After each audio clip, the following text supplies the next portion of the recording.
Bonjour et merci de nous avoir rejoints en cette belle matinée de jeudi 8 février 2017. Voyons, vous et nous, les points habituels de votre émission Matin d'Éden. C'est bien sûr les titres des canaux qui sont parvenus sur une bonne quinzaine de quotidiens décryptés, étudiés, décryptés bien évidemment et qui seront bien sûr présentés, les titres bien évidemment qui seront présentés par Arnaud Mori Agua. Bonjour. Bonjour Freddy Loris d'abord, bonjour aux téléspectateurs de Eden TV, aux auditeurs du Diaspora FM. Très bien, nous n'y sommes pas encore dans quelques minutes. Bonjour Laurent Roland Tolinquez, vous aurez pour rôle de nous aider à actualiser notre capitale en information, le bulletin d'information. Bonjour Loris et bonjour à tous ceux qui nous suivent. Et donc, le rendez-vous, c'est dans quelques minutes. N'est-ce pas? Et puis, passé l'instant information, le conducteur de mototaxi, c'est inutile de vous le rappeler, se prononcera sur un sujet d'actualité. Ce sera dans la rubrique On vous aime. Et juste après, on va s'installer pour le débat Affaires croisées qui reçoit ce matin Laurent Delors-Fatan et Fréjus Séoulan de la rédaction de Eden TV et Diaspora FM. Les deux auront à se prononcer sur une décision du Conseil des ministres tenu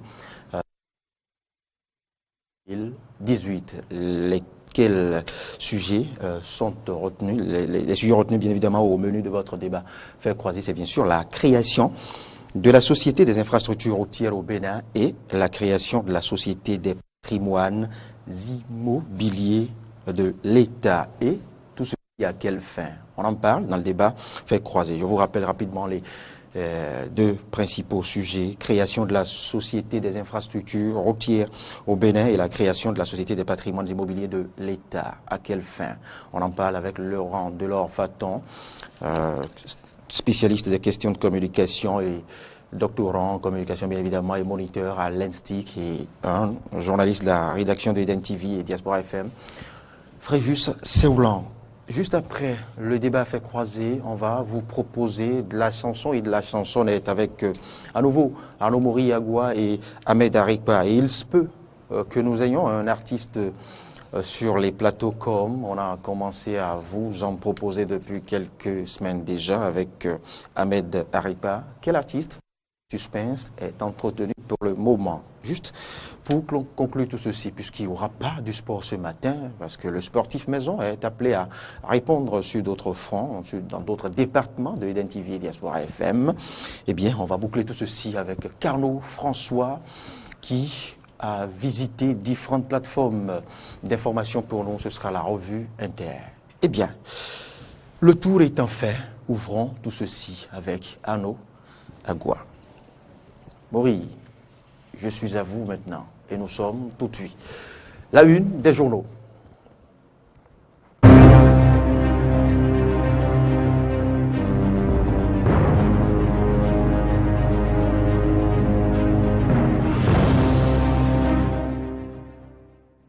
La une des journaux sur Matin d'Éden, nous démarrons par le quotidien du service public. La Nation. La Nation titre en manchette Microfinance, annulation de l'accord de prêt de la BID. Le gouvernement clarifie. Microfinance, annulation de l'accord de prêt de la BID. Le gouvernement clarifie. Toujours à la une du quotidien La Nation, à lire gestion des patrimoines routiers et immobiliers de l'État. Deux nouvelles sociétés sont créées. On peut toujours lire à la une du quotidien La Nation, Palais de la Marina, le clergé catholique chez Patrice Talon. On passe au quotidien Fraternité. Fraternité, titre en manchette, suite à la rencontre entre le chef de l'État et les syndicalistes, le plaidoyer du DG Koubadi pour la levée de toutes les motions de grève. On peut lire toujours à la une du quotidien Fraternité, Joseph Djogbenou sur les raisons du limogeage du DG CAA, Caisse autonome d'amortissement. Il y a de l'espoir pour l'accord de prêt de la BID. BID. Nous allons passer à la une de la boussole. La boussole, titre en manchette, législative 2019, deuxième circonscription électorale, forte probabilité d'émergence d'une nouvelle classe politique. Législative 2019, deuxième circonscription électorale, forte probabilité d'émergence d'une nouvelle classe politique. Restons à la une du quotidien La Boussole qui titre également l'annulation par la BID de l'accord de prêt pour appui à la microfinance. Le gouvernement situe les responsabilités.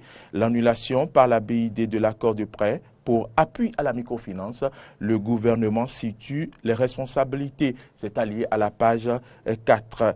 École maternelle et primaire à la une de la boussole, l'intersyndicale reconduit la grève jusqu'à la satisfaction des revendications. Nous passons au quotidien l'actualité. L'actualité titre en manchette, rencontre de sortie de crise au palais de la Marina. Talon éponge point par point les préoccupations des syndicalistes. La bombe sociale désamorcée à la une de l'actualité. Et puis nous passons au quotidien les 4 vérités.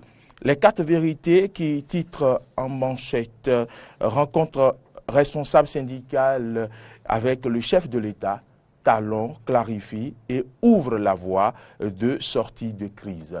Rencontre responsable centrale syndicale avec le chef de l'État. Talon clarifie et ouvre la voie de sortie de crise. 15 ans de décentralisation au Bénin, c'est à lire à la une du quotidien des 4 vérités, les acquis, les défis et les perspectives. 15 ans de décentralisation au Bénin, les acquis, les défis et les perspectives. Nous passons au quotidien Le Potentiel. Le Potentiel titre en manchette extrait des propos du président Patrice Talon lors de sa rencontre avec les syndicalistes ce mardi et 6 février 2018. Des gens sont payés pour inventer, désinformer, intoxiquer. C'est allié à la une du quotidien Le Potentiel. Également à la une de ce quotidien, déchargement du premier bateau d'engrais mardi dernier. La campagne cotonnière 2018-2019 s'envole pour une réussite. Nous passons à la une du quotidien Le Matinal. Le Matinal en manchette titre rencontre de clarification avec la conférence épiscopale. Talon réaffirme sa foi catholique. C'est allié à la page 2. Restons en manchette pour lire qu'après l'annulation de l'accord de prêt par la BID, le gouvernement s'active à sauver 21,5 milliards. Le matinal qui aborde également à sa une les législatives prochaines et qui titre législatives prochaines les prémices d'une rude bataille. C'est à lire également à la page 2. Passons à la une du quotidien Le Béninois Libéré.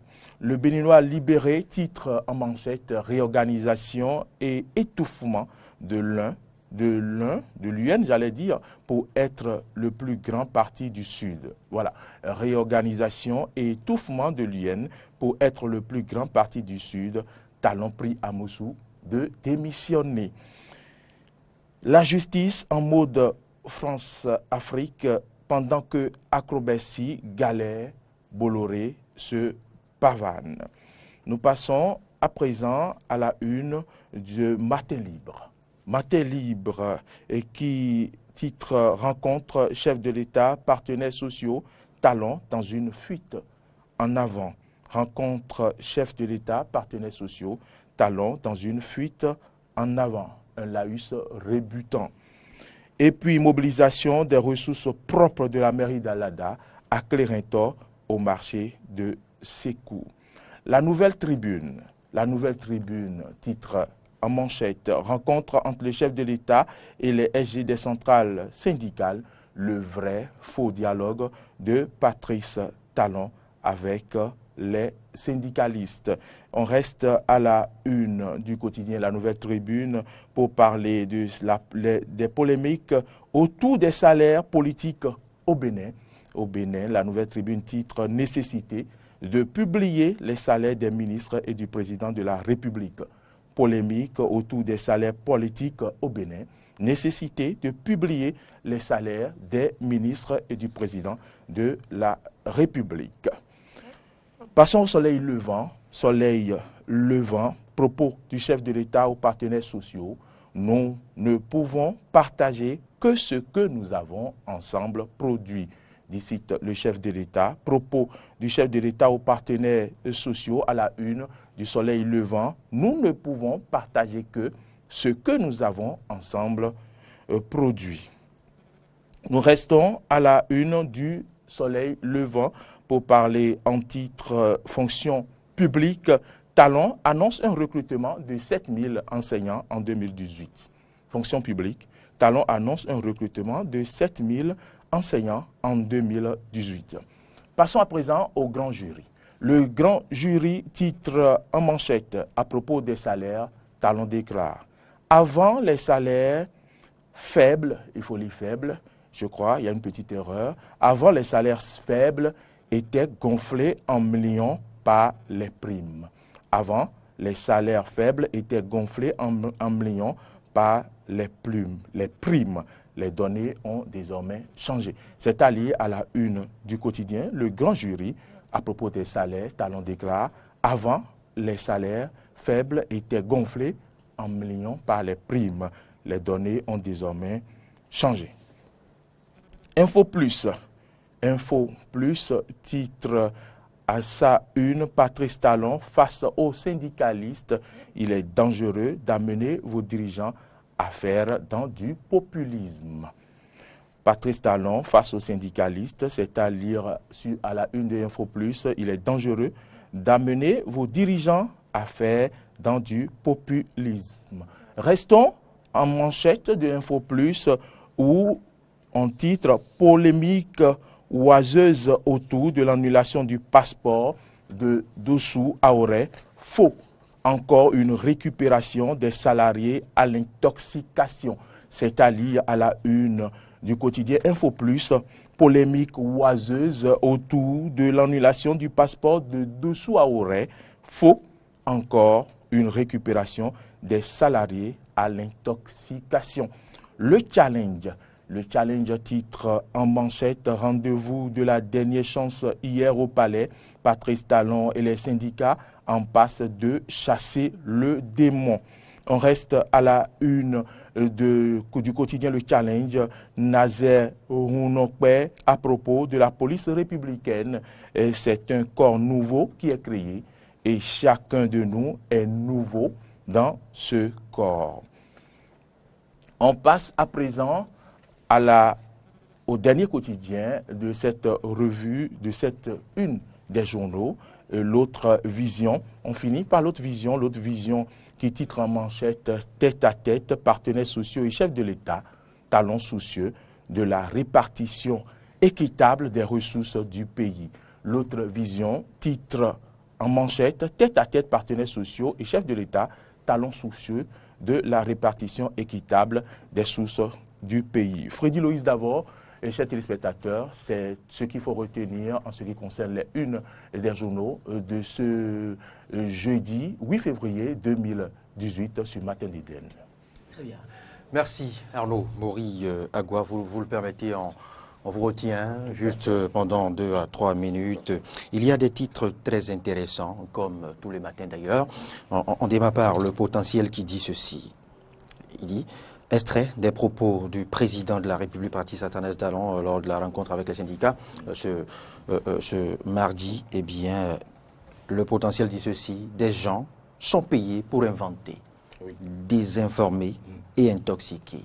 Vous savez, on a toujours connu les professionnels des médias que vous êtes, que nous sommes, mais il y a maintenant les professionnels de la désinformation. Tout à fait. Il y a comme, pas un département à notre niveau, mais il y a désormais cette nouvelle filière.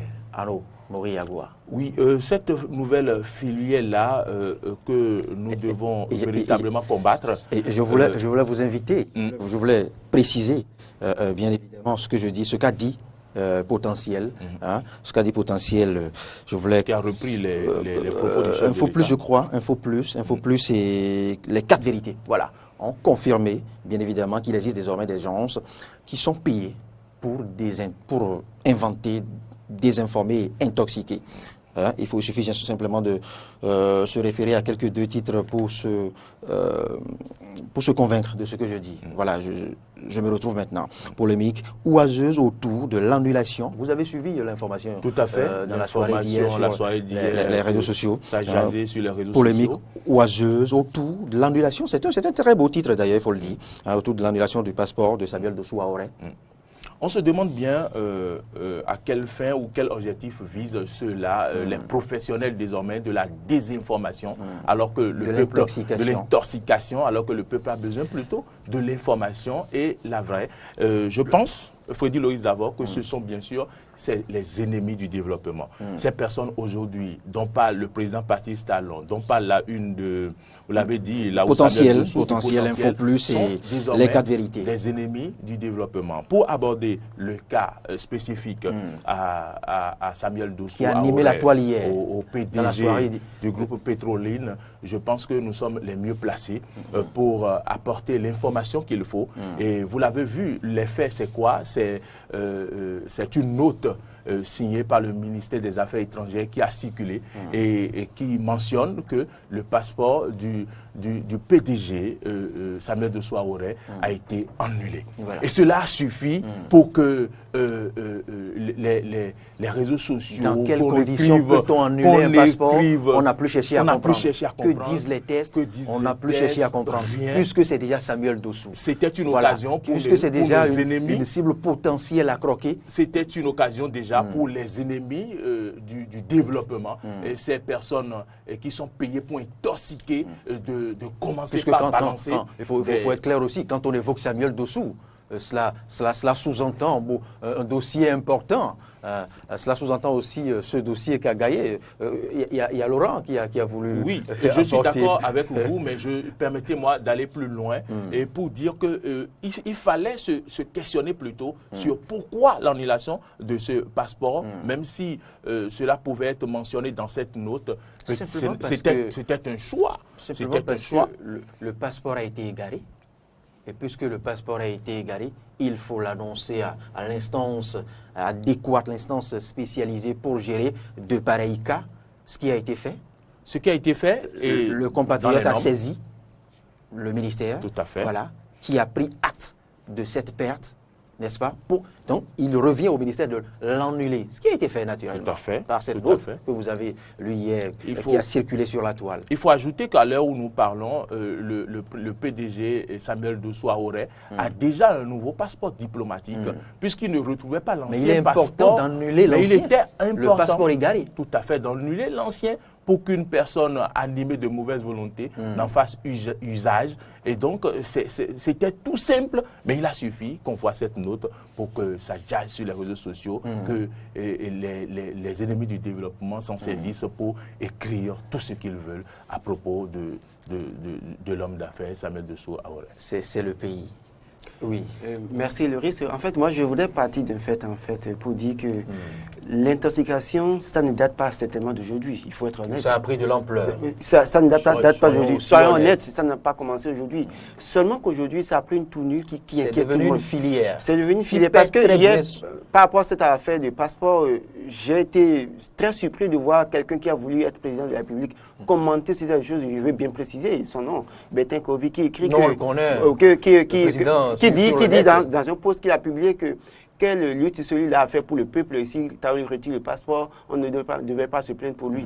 Sans comprendre le fond. Et alors que les tests prévoient que, triste, quoi. Puisque la femme du monsieur est députée de l'Assemblée nationale, son mari a droit à un passeport diplomatique. Et ses enfants également ont droit à un passeport diplomatique. Donc quand je vois et elle ne l'a pas créé. Que les gens intoxiquent, et que c'est quelqu'un qui a voulu des tests. Et voilà, et que quelqu'un qui a voulu à un moment donné diriger ce pays, qui se lance aussi dans cette polémique, vraiment c'est dommage pour notre pays. Non, rien d'étonnant pour le cas que vous évoquez. Non. Rien d'étonnant pour quelque part, non, cas. Je ne veux pas évoquer deux aspects de sa vie, mais j'estime que lui qui a voulu être président de la République, certainement il est censé connaître les tests de la République. Et donc, quand ça arrivait, il aurait pu être la première personne à rétablir la vérité pour dire, mais au-delà de tout, même si on lui retirait son passeport diplomatique, les tests prévoient qu'il en a droit d'office. Et donc, je pense que aujourd'hui, il faut travailler à rééduquer le peuple.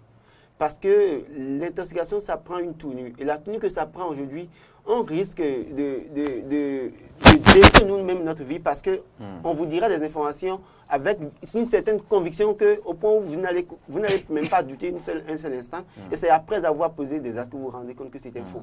Et c'est dommage pour notre pays. Oui, il faut dire qu'il y a une mauvaise foi derrière ce réseau de spécialistes en désinformation. Justement, Freddy Loïs Davos, parlant de cette mauvaise foi, les téléspectateurs auraient pu lire ce matin à la une d'un certain journal que voilà, on a retiré au président Samuel Dossou Ahoré, au PDG, son passeport. Pourtant, hier, ces personnes-là ont suivi les débats hier, les clarifications apportées par les personnes indiquées. Et on ne comprend pas pourquoi ces journaux-là, en tant que journaliste, c'est à nous d'apporter la vraie information et non participer à cette désinformation-là.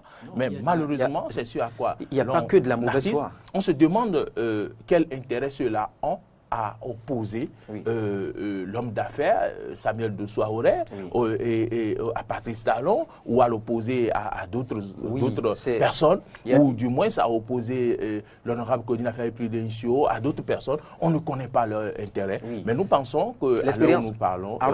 l'expérience a prouvé que quand on oppose de ces grands patriotes, de ces fils de ce pays, qui ont cette trempe financière, l'expérience a prouvé que ça profite plus que quand on entretient l'harmonie, quand on entretient la paix. Vous le lisez tous les jours sur les plateformes. Pour ce qui concerne l'opposition, pour ce qui concerne l'atmosphère actuelle qui prévaut entre le président de la République et un certain homme opérateur économique du pays. Donc, on veut peut-être entretenir de telles guéguerres, peut-être entre Samuel, mais rien n'y fit. Et là, oui... moi, je voulais préciser, en fait, c'est vrai que la note qui annonce la suspension, l'annulation du passeport a été diffusée sur les réseaux sociaux. D'accord, mais je voudrais souhaiter que les autorités gouvernementales, surtout le ministère des Affaires étrangères, essaient de situer par où est-ce que la note est sortie pour se retrouver sur les réseaux sociaux. Parce que, attention, parce qu'en réalité, quand on regarde le papier, la photo, on constate que c'est un papier qui a été déplié. Entre-temps, c'est plié, c'est envoyé vers quelqu'un. Et c'est à quelqu'un qu'on a confié le travail d'acheminement de ces courriers vers vers les ambassades. Et donc, celui-là qui s'est chargé d'aller déposer ses courriers, on peut l'interpeller. Celui par qui le courrier a pris, on peut l'interpeller parce que les gens ont paraffé. Alors, à quel niveau est-ce que ce courrier-là a été déplié, photographié, envoyé vers... Parce que moi, je précise que j'ai reçu la photo de ce courrier-là par quelqu'un de l'opposition. Et j'ai compris qu'il me l'a envoyé pour me titiller un peu, pour me faire sortir de mes réserves. Mais je n'ai pas réagi. Donc, donc, c'est pour vous dire que non, aujourd'hui, c'est vrai... ça peut sortir, mais en réalité, on connaît le cursus, le processus pour aller déposer le courrier au niveau des ambassades. Qui se charge de ça? Quand tu partais pour déposer les courriers, qu'est-ce qui s'est passé en temps? Parce que et puis non seulement ça aussi, le contenu du courrier. Moi, j'aurais souhaité que dans le contenu du courrier, qu'on précise que ça a été annulé pour raison de perte. C'est peut-être là qu'il y a une petite confusion. Oui, mais il y a aussi la logique de la rédaction administrative. Oui, il y a la logique de la rédaction administrative. La logique de la rue, qui n'est pas la logique de l'Internet. Je suis d'accord. La logique prévoit peut-être qu'il faut rédiger la lettre comme ça. Bon, on ne peut plus préciser que c'est pour raison de perte. Mais on aurait pu préciser que tel passeport portant tel numéro n'est plus valable il faut le préciser. C'est aussi de la diplomatie, parce que si on le précise, celui qui veut utiliser ce passeport pour un je vous dis visage, que cela dénote va aussi comprendre qu'on a déjà tout compris, qu'il ne fallait pas le faire. Mais il faut peut-être laisser l'ouverture là pour permettre à ce que celui, si c'est un individu animé de mauvaise foi qui a volé ce passeport, qu'il revienne s'en servir pour qu'on lui mette la main dessus. C'est peut-être que la diplomatie a son style, à sa façon. Seulement qu'il faut déplorer que ça se retrouve sur les réseaux sociaux. Bon, c'est vrai. Moi, je le dis et j'insiste là-dessus. Quand la note a été prise au niveau du ministère des Affaires étrangères, c'est à quelqu'un qu'on a confié la responsabilité de le faire. Vous l'avez dit. Et donc, il faut chercher hier, responsables. vous le savez, il y a ça veut dire qu'il y a des gens dans le circuit qui alimentent, qui donnent Laurent, des informations à l'opposition. Absolument, mais c'est comme ça que ça se passe. Mais je parlais d'un réseau, savamment bien installé, d'un réseau dont les acteurs sont bien rémunérés. Vous pensez que je parlais de quoi? C'est de ça que je vous parle. Et ce réseau a infiltré tous les secteurs, même des paraffins ont été photographiés au niveau de la présidence. Ça vous dit que ce ne sont pas des personnes, des personnages anodins qui font ce boulot. Ce sont des... comme j'ai l'habitude de le dire, c'est que le serpent encore dans la maison, on n'a pas encore tué. Membre de ce réseau dont je vous parle, membre de ce réseau dont on connaît certains acteurs, vous ne me direz pas le contraire. Cela nous renvoie encore à cette sortie du garde des Sceaux récemment qui demandait à ce que désormais, si des actes... oui, à cette décision du garde des Sceaux qui interdit l'émission et la publication sur les réseaux sociaux d'actes administratifs. C'est vrai, mais comment cela pourrait être respecté? C'est l'autre paix de manche. Oui, je voulais dire que cette polémique suscitée hier par la diffusion de cette note de service amène encore à mieux réfléchir sur cette décision du garde des Sceaux et à trouver des solutions adéquates pour pouvoir sanctionner les mises en cause, les responsables. On attend les prochaines semaines pour voir quel autre coup pourront monter ces membres de ce réseau. Parce qu'il y a quelques semaines, vous n'avez pas oublié. Il y a quelques jours. Il y a quelques jours, une information qui avait circulé de la part d'un journaliste que je ne nomme pas ici, mais et quand ça arrive ça précède une affaire de passeport annulé, on a comme l'impression qu'il y a quelqu'un derrière qui veut il y a un lien. Et donc c'est une manière de prouver à tout prix que oui, évidemment, ça ne passe pas plus bien entre le chef d'État et l'homme d'affaires. Je suis vraiment désolé de constater que c'est vraiment déplorable pour notre pays.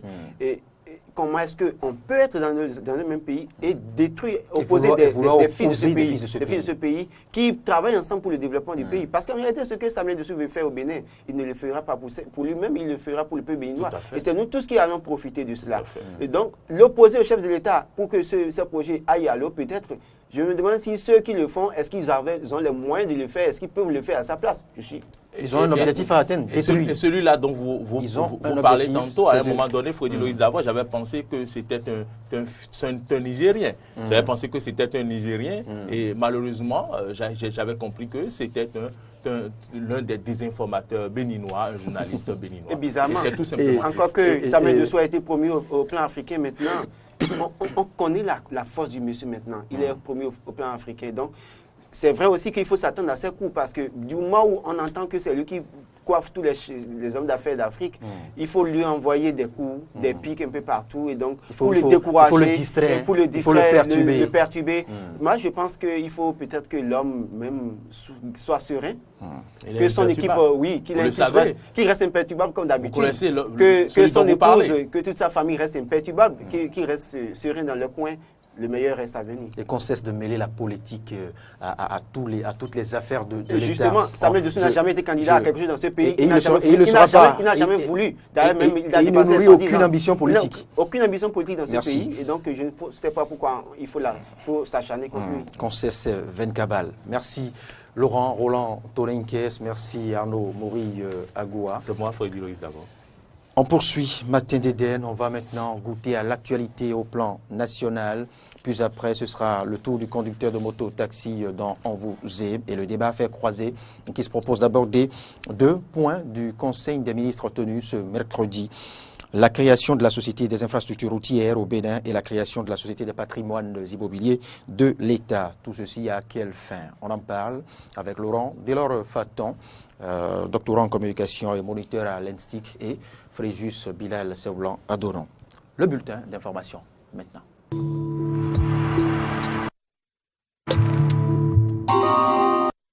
Au titre des communications, sous cette rubrique, les dossiers suivants. Oui, le garde des Sceaux est venu un peu plus tôt. Il va attendre encore quelques secondes qu'on l'annonce. C'est comme ça cela se passe ici. Le Conseil des ministres, justement, s'est tenu ce mercredi 7 février 2018 en présence effective du président de la République, Patrice Athanase Guillaume Talon, nous précise Roland Toninquès. Une séance au cours de laquelle plusieurs communications ont été présentées et des décisions prises. Il faut noter que 2 nouvelles sociétés ont été créées. Le compte rendu des mesures prises a été fait aux hommes des médias pendant le traditionnel point de presse d'après Conseil des ministres. Suivant. Au titre des communications, sous cette rubrique, les dossiers suivants ont été approuvés. Premièrement, règlement des arriérés de dette de l'État vis-à-vis de la Société nationale des eaux du Bénin. Au 31 décembre 2016, les créances de la SONEB sur l'État s'élevaient à la somme de 11 724 741 647 francs CFA. À la même période, les créances de la Société béninoise d'énergie électrique sur la SONEB étaient de 6 626 239 791 francs CFA. La réconciliation des comptes a permis de dégager un solde. De ce montant, le gouvernement a respectivement apuré les 8 et 26 décembre 2017, 4 milliards de francs CFA et 758 195 398 francs CFA. À ce jour, le solde du montant consolidé des créances de la SONEB sur l'État, arrêté au 31 décembre 2016, est de 340 306 458 francs CFA. En apurant ces dettes accumulées depuis de longues années, le gouvernement entend renforcer les capacités financières de la société.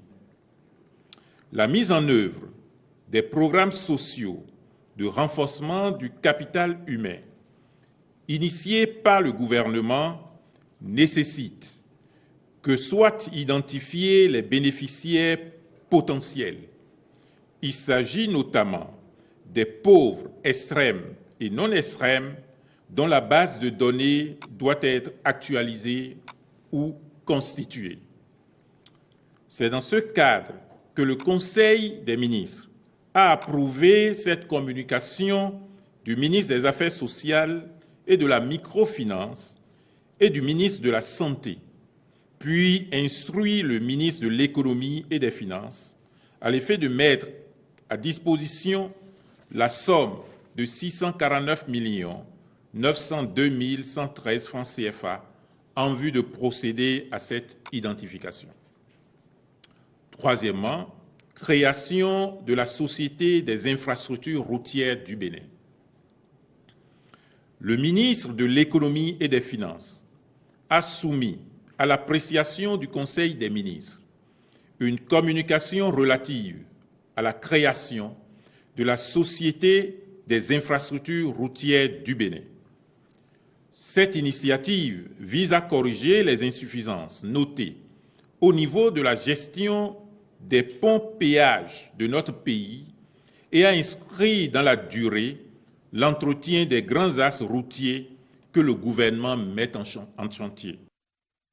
Et oui, nous poursuivons ce point de l'actualité sur Eden TV et plus précisément sur Matin d'Eden. On s'intéresse maintenant à l'atelier de validation du rapport d'exécution du plan de travail annuel du 31 décembre 2017 et du plan de travail annuel 2018 du ministère de la Justice. La rencontre de suivi évaluation du ministère. La rencontre a lieu au Centre de documentation et d'information juridique à Cotonou. Le point avec Horacia Djordji et Fiak Voitan. Au titre des communications, Sous cette rubrique, Les points focaux de suivi-évaluation du ministère de la Justice se retrouvent ce mercredi 7 février 2018 pour apprécier l'exécution du plan de travail annuel exercice 2017 et valider celui de l'année en cours. Pendant 2 jours, ils auront à évaluer les résultats obtenus et échanger sur les niveaux d'exécution de l'ensemble des projets et activités du ministère et des problèmes qui entravent leur mise en œuvre. Des observations et améliorations seront donc apportées sur la base des ressources allouées, des dettes des années antérieures, des orientations données par le garde des Sceaux, des observations faites par le Bureau d'analyse et d'investigation et l'unité présidentielle de suivi dans le cadre de la mise en œuvre du programme d'action du gouvernement et où des possibilités de report pourraient être appréciées. À l'ouverture des travaux, la directrice de cabinet du ministère de la Justice est revenue sur quelques réalisations faites grâce à une synergie d'action des agents des différents secteurs du ministère. Au cours de l'année budgétaire écoulée, les taux d'exécution physique et financière de l'ensemble des programmes du ministère de la Justice et de la législation sont respectivement de 47,51% et 67,71%. Ces taux montrent clairement, bien que des réalisations attendues n'ont pu être obtenues. Et je suggère que nous tirons des leçons de nos échecs, mais aussi de nos réussites pour améliorer l'exécution du PTA 2018. Il est attendu de ces cadres du ministère de la Justice des solutions idoines et crédibles aux difficultés rencontrées pour une justice efficace, performante et accessible aux justiciables. On poursuit cette fois-ci en image avec Laurent Roland-Antonin-Kess, entouré de 5 ministres. Le président de la République, Patrice Talon, a rencontré comme annoncé ce mardi 6 février 2018 au palais de la présidence les leaders des centrales et confédérations syndicales, sans image bien sûr. Ont également pris part à la séance le président du Conseil économique et social et celui du Conseil national du dialogue social. Démarrée à 17h, la séance est achevée à 22h, soit 5 heures d'échange. La séance s'est déroulée dans une ambiance courtoise où la fermeté, la détermination étaient au rendez-vous. Les leaders syndicaux ont remercié le chef de l'État pour la démarche et salué la tenue de la rencontre. En retour, le président de la République les a remerciés pour leur disponibilité et a souhaité que les discussions reprennent avec les ministres sectoriels. Le président Patrice Talon a, peut-on dire, pris l'engagement d'appliquer tout accord qui obtiendrait le consensus. Laurent, on va mettre un terme à tout ceci avec ce dernier point où l'Union nationale des magistrats du Bénin, dans un communiqué, a mis un terme au mouvement de grève enclenché depuis quelques semaines. Il faut rappeler que cette grève était une riposte pour dire non au retrait du droit de grève à leur corporation. Fréjus Seoulan et Damien Pedro étaient au tribunal de première instance de Cotonou pour constater la reprise effective des activités. Suivant. Ce mardi 6 février à 11h, l'affluence n'était pas comme celle des jours ordinaires de travail. Cependant, on y distingue quelques groupuscules de personnes. Celui-ci qui s'attelle à déposer des pièces et actes dans 2 différents bureaux par de petites ouvertures. Le tribunal semble donc reprendre vie après la levée de la motion de grève de l'Union nationale des magistrats du Bénin UNAMAB, enclenchée plutôt pour protester contre le retrait du droit de grève aux magistrats et agents de justice. Moi, j'ai venu déposer une demande pour faire la légalisation. On m'a bien recevoir bien. Bon, j'ai bien déposé ça. Oui, je suis content. Content, tout le monde ne l'était pas. Voici un autre groupe présent au tribunal ce jour. Quelques usagers assis sur des bancs, impatients de récupérer différents documents. Pour eux, si la maison justice a repris du service, ce n'est pas sans quelques défaillances. Il faut dire que les services qu'offre le tribunal, je ne sais pas ce qui se passe, mais traînent un peu. Depuis plus d'1 heure de temps, je suis là. On me dit d'attendre le truc à la signature tantôt on vient nous lire des choses, mais c'est des vieilles choses. C'est pas en fait les légalisations demandées aujourd'hui par les citoyens. Et moi, je peux dire que il n'y a pas une célérité dans les services, notamment la légalisation au niveau du tribunal. Autre constat, la salle d'audience G était simplement fermée. D'autres, à l'instar de la F, ouvertes avec pour seul occupant quelques citoyens visiblement désespérés par l'attente. Une attente possiblement due à la poursuite de la grève par les greffiers. Et oui, Roland Torinquet, c'est tout pour ce point de ce jeudi matin. Évidemment, ce sera tout. Rendez-vous demain matin. On rappelle que la prochaine grande édition d'information, c'est à 13h. Cette édition sera suivie de l'intégralité du compte rendu du Conseil des ministres tenu ce mercredi à la présidence de la République avec la présence effective du chef de l'État. Installons maintenant le conducteur de moto-taxi dans la rubrique On vous aime. Cette rubrique nous servira de pont pour faire croiser le débat qui opposera bien évidemment ce matin Laurent Delors-Faton à Fréjus Seulan. Et au menu, bien évidemment, quelques décisions du Conseil des ministres, à savoir bien évidemment la création de la Société des infrastructures routières et la création de la Société des patrimoines immobiliers de l'État. Tout ceci à quelle fin? On en parle dans quelques minutes. On vous aime à présent. Maintenant, il y a là, il y en a eu, mais il y a assis. Tout le y a assis maintenant. Je m'appelle Louvès Etienne. Ça fait au moins 22 ans. Oui, que je suis dedans. J'ai marié dedans. J'ai fait des enfants dedans. J'ai construit. Donc, si dans Zem, je suis dedans maintenant, ça fait déjà 22 ans. Ça là. Je remercie bien le président. Mais il n'a qu'à veiller sur ce qu'il fait. Sinon, le préfet, par exemple, il est là sur quel diplôme? C'est une nomination. Et il est à 5 millions de francs CFA par mois. Hein? Et un directeur d'école gagne 300 000 francs par mois. Directeur de 6 classes. Et à 300 000 francs par mois.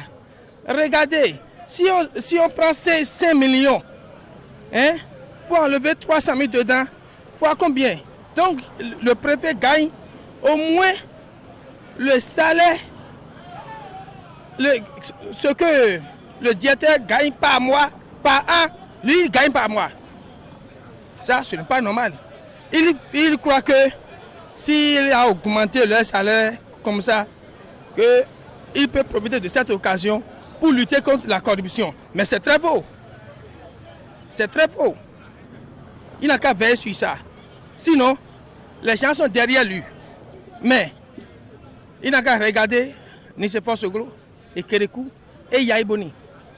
Tous ceux qui ont resté derrière Yahi pour dire Yahi est bon, Yahi est bon. Mais à un temps donné, c'est eux-mêmes qui ont commencé par parler mal de Yahi. Ceux-là sont derrière le président maintenant. Il n'a qu'à rester en éveil. Mais ce n'est pas bon. Ça peut gêner la population. Ça peut gêner le développement de notre pays aussi. Nous avons combien de nombre de décès au Bénin? Ils sont nombreux. Et chacun de nous gagne 2 millions. Chacun d'eux gagne 2 millions. Mais 2 millions fois 12, ça fait déjà 24 millions, au moins, par mois. Non, oui, par mois. Hein. Par mois.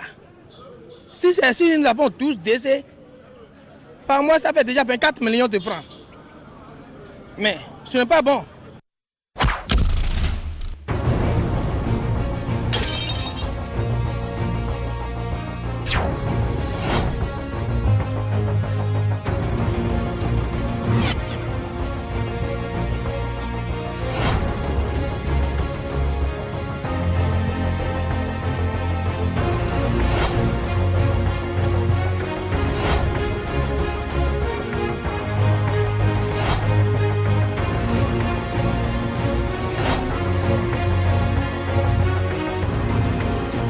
Le service commercial de Diaspora FM et Eden TV au 62 79 32 32. Eden TV, Diaspora FM, le bonheur d'être à vous.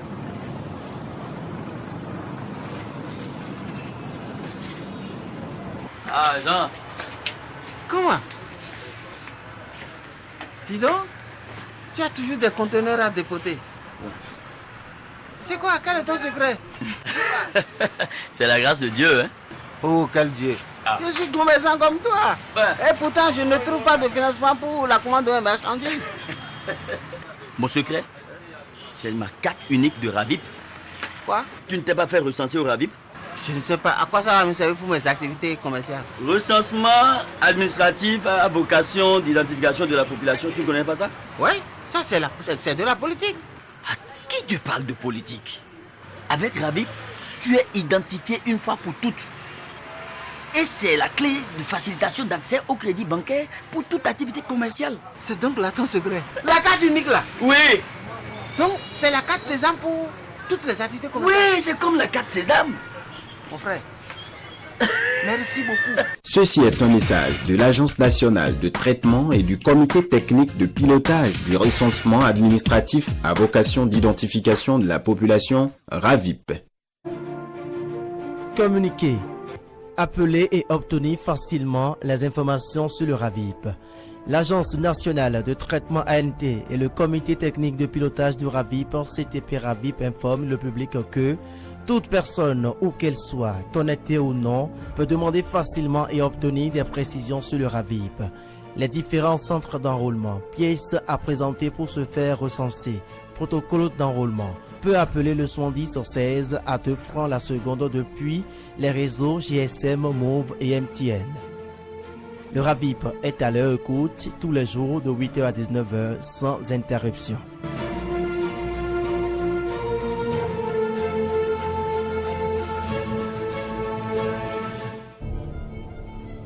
Communiqué de la cellule de communication de l'honorable Claudine Afiavi Prudencio relatif à l'usurpation d'identité dont elle fait l'objet. Il nous revient avec insistance, preuves et témoignages à l'appui que des individus mal intentionnés se font passer pour l'honorable Claudine Afiavi Prudencio et se livrent à des actes d'escroquerie sous son identité. L'honorable Claudine Afiavi Prudencio n'est pourtant mêlée ni de près ni de loin à ces pratiques répréhensibles dont seuls les auteurs connaissent les tenants et les aboutissants. Elle invite les uns et les autres à redoubler de vigilance pour ne pas tomber dans les pièges de ces vils individus sans foi ni loi qui répondront de leurs actes devant les juridictions compétentes. Fait à Cotonou, le 14 janvier 2018, pour l'honorable Claudine Afiavi Prudencio, sa cellule de communication a signé ce communiqué.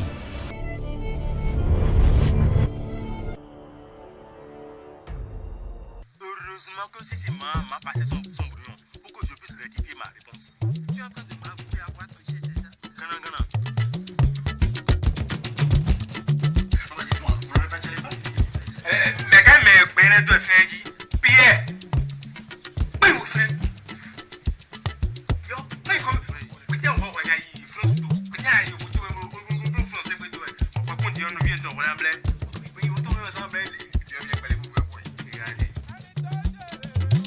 Fac Production, en collaboration avec Eden TV, vous offre la série Nouyon.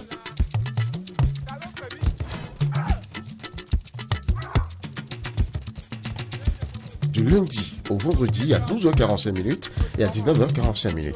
Rediffusion samedi et dimanche à 12h45.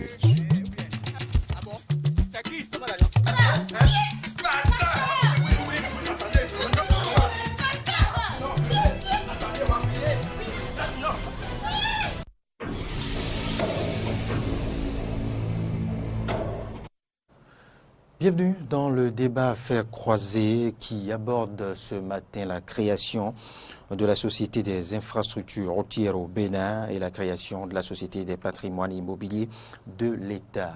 Toutes ces créations, à quelle fin? Pour aborder le sujet, nous avons, je vous le soufflais tantôt, tout au long depuis le démarrage de cette tranche d'antenne, nous avons Laurent Delors Faton, voilà. Laurent Delors Faton, il est doctorant en communication et moniteur à l'ENSTIC à l'université d'Abomey-Calavi. Il sera face à Fréjus Seulan, au nom de la rédaction de DNTV Diaspora FM. Nous allons nous intéresser à une décision issue du rendez-vous hebdomadaire du gouvernement. Vous le savez, le Conseil des ministres qui s'est réuni ce mercredi. Et entre autres décisions, nous avons retenu pour vous la création de ces deux sociétés pour une gestion efficiente des biens publics, à savoir la Société des infrastructures routières au Bénin et la Société des patrimoines immobiliers de l'État. On démarre d'abord par la Société des infrastructures routières au Bénin. Laurent Delors-Faton, vous avez suivi, vous avez lu et relu les différents points du Conseil des ministres retenus ce mercredi. Entre autres décisions, c'est vrai, ce ne sont pas seulement ces deux sociétés qui ont été créées, ce ne sont pas seulement ces deux décisions. Il y a beaucoup de décisions, mais nous retenons rien que ces deux pour disséquer quelque peu le bien fondé, pour essayer d'appréhender le bien fondé de la création de ces sociétés. Quelle est l'opportunité de la création de ces sociétés selon vous? Bonjour, monsieur le journaliste. Bonjour. Il faut toujours placer le contexte dans lequel la décision a été prise. Nous sommes dans un contexte de morosité économique au niveau du pays. Quand je dis morosité économique, ce n'est pas seulement au niveau de la population, mais aussi au niveau macroéconomique, au niveau de l'État. Et les dernières déclarations du chef de l'État en face du monde syndical ont été claires. Il a dit clairement que les caisses de l'État sont vides et que les recettes s'amenuisent et n'arrivent pas à faire face aux besoins de l'État. Et qu'on n'arrive pas à trouver les ressources qu'il faut pour pouvoir régler les problèmes que nous avons au niveau de l'État. Et il faut alors trouver d'autres sources de financement, d'autres modalités pour renflouer les caisses de l'État.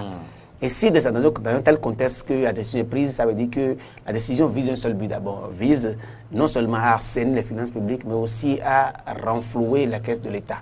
C'est dans cette logique, il n'y a rien à dire, on peut dire que c'est une décision opportune. Mais l'autre aspect qu'il faut aborder, il faut dire que les infrastructures et le patrimoine immobilier de l'État font partie des sources d'évasion, je dirais, budgétaire. C'est une nébuleuse qui est connue depuis tout le temps. C'est une source de financement des acteurs politiques. Quand on parle des infrastructures, la gestion du patrimoine routier et patrimoine immobilier, on sait que l'État loue beaucoup. Et quand l'État doit louer des immeubles pour abriter des directions, pour abriter des ministères, l'État doit débourser beaucoup de millions, même des milliards pour pouvoir assurer ces charges. Et quand on sait que le fonds routier est un grand grenier de recettes pour l'État, et que désormais on vise à créer une société pour gérer ces deux patrimoines, il faut dire que la décision ne peut qu'être la bienvenue. Mais le plus important, c'est de savoir comment ces sociétés seront gérées. Quelles seront les réelles attributions de ces sociétés et est-ce que ces sociétés pourront vraiment permettre à l'État d'atteindre ces objectifs, l'objectif de pouvoir renflouer les caisses, l'objectif de pouvoir aider le pauvre paysan, je dirais, d'un village lointain du Bénin, à sentir que l'État est à ses côtés. Parce que si vous suivez le chef d'État le mardi dernier avec les centrales syndicales, il disait que ceux qui paient le plus d'impôts sont les plus pauvres. Mais que de manière contradictoire, ils paient les impôts, mais ils n'arrivent pas à avoir le secours de l'État. Ils n'arrivent pas à bénéficier des services minimums, que l'État devrait leur donner pour venir à leur aide. Et si cette gestion, cette nouvelle société peut permettre à ce que désormais on ait plus de moyens financiers pour aller au secours de la pauvre population, de la pauvre dame qui est dans un village reculé, pour qu'elle puisse avoir assez aux soins de santé, que son enfant puisse aller à l'école normalement, ce sera la bienvenue. Mais je dis, la seule question maintenant, c'est comment ces choses seront gérées et aider à atteindre les objectifs. Oui, en attendant de nous intéresser même à la gestion, quel serait déjà le rapport avec ce département du ministère que vous savez, le département des infrastructures routières qui existe, géré de même maître par celui que vous savez, Jacques Kayadi. Mais quel serait le rapport possible avec cette société? Où va-t-on amputer le ministère de cette direction? Qu'on le veuille ou pas, une société qui sera créée, sera gérée, sera une société autonome. Et quand elle est autonome, elle sera toujours casée sous un ministère. Que ce soit sous le ministère des Finances ou bien sous le ministère des Travaux publics, qu'on le veuille ou pas, l'État définira les modalités de collaboration ou bien de gestion. Que l'État l'ampute, que l'État l'installe sous le ministère des Travaux publics ou bien sous le ministère, ou bien même sous le ministère de l'urbanisme et autres. Ce qui est sûr, les acteurs qui s'occupaient de ces pans de la gestion du pouvoir d'État vont perdre leurs prérogatives. Parce que et quand on prend le fonds routier, il y a des gens qui étaient au niveau du fonds routier. Ceux-là, aujourd'hui, ils vont se voir un peu menacés. Ils vont voir que ce sur quoi ils s'appuyaient pour pouvoir vivre ou bien pour pouvoir fonctionner leur sera arraché, qu'on le veuille ou pas. Et que la plus grande question n'est pas de savoir... quelques conflits. Il n'y aura pas de conflit. Il n'y aura pas de conflit. Il n'y aura pas de conflit parce que c'est l'État qui définit ceux qui doivent gérer son patrimoine. On a vu déjà avec l'Institut de la femme et un certain département du ministère de la Famille. Qu'on le veuille ou pas, c'était ce qui s'est passé au début du mandat, où certaines structures, même institutions, étaient pratiquement arrangées ailleurs. Il y a eu des déplacements dedans, individuels. Mais ce n'est pas ça le plus important. Si les individus se sentent lésés et que l'État, le commun des Béninois se sent mieux, c'est louable. Mais qu'on ne déshabille pas Paul pour habiller Pierre. Et si on arrive là, ce serait dommage. Voilà ce qu'il faudra éviter.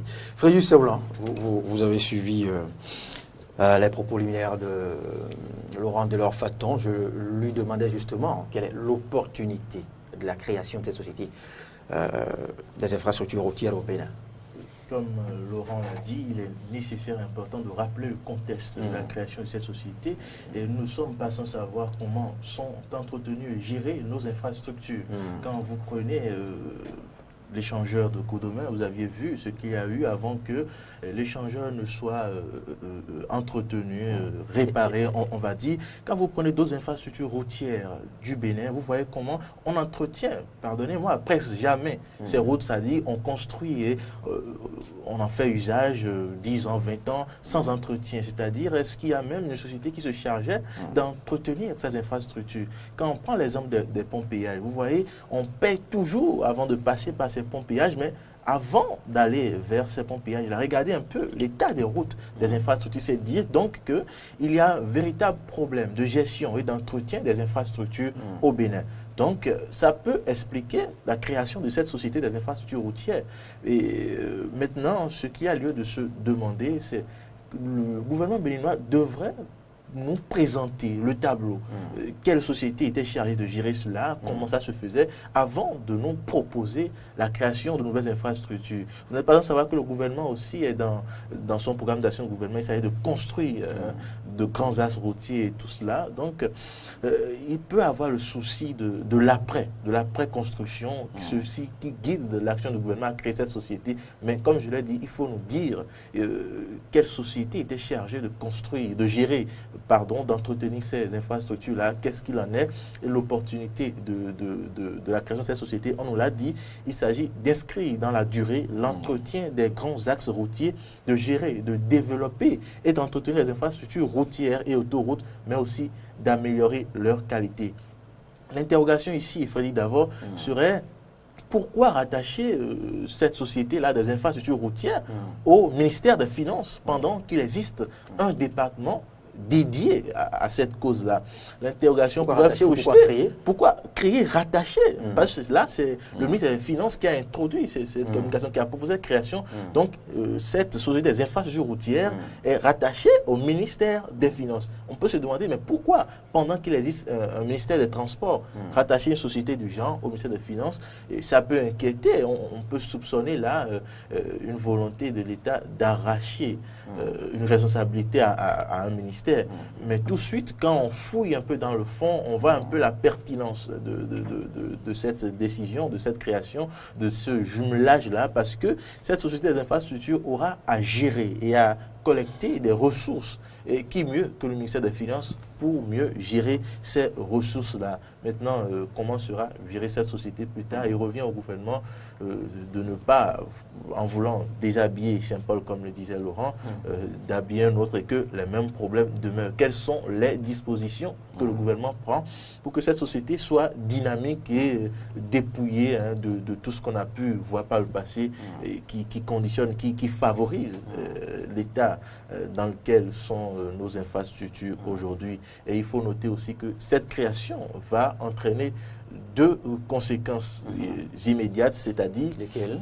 La création du réseau routier à péage, c'est-à-dire qui sera géré par cette société des infrastructures. On aura cette fois-ci le réseau routier à péage qui sera à part, et on aura le réseau routier sans péage, c'est-à-dire les pistes rurales qui sera toujours géré par le fonds routier. C'est-à-dire que essentiellement maintenant cette société aura à charge de gérer le réseau routier à péage. Vous voyez un peu pourquoi le département juteux. Le département juteux, c'est pourquoi on comprend mieux pourquoi c'est le ministère des Finances qui doit et qui veut gérer cela, et dans un contexte où le gouvernement cherche à mobiliser les ressources. Et on soupçonne quelque chose aussi dans ce contexte où le gouvernement cherche à trouver des ressources et qu'on confie ce département directement au ministère des Finances. Est-ce que dans les jours à venir, on ne va pas nous annoncer la création successive, enchaînement croissante d'autres ponts péages avec augmentation des frais de péage? Oui, ça, justement, parlant des postes,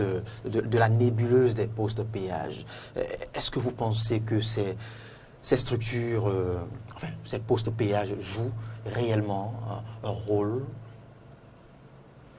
Nous ne pourrons pas nous prononcer sur la question s'ils n'ont pas des données. Mais nous pratiquons. S'ils n'ont pas de données. Et nous savons qu'il revient aux promoteurs. Ce sont des contrats qu'ils ont avec l'État. Et l'État a sa part à prendre et eux aussi ont leur part. À chacun de jouer son rôle. S'ils n'arrivent pas à respecter les clauses de l'État, c'est à l'État de les dessaisir. Parce que ces postes péage constituent une véritable machine de fabrication. Si l'État qui a fait des concessions à ses gérants ne leur a pas retiré le contrat de concession, ça veut dire que selon l'État, ils sont de bien jouer le rôle.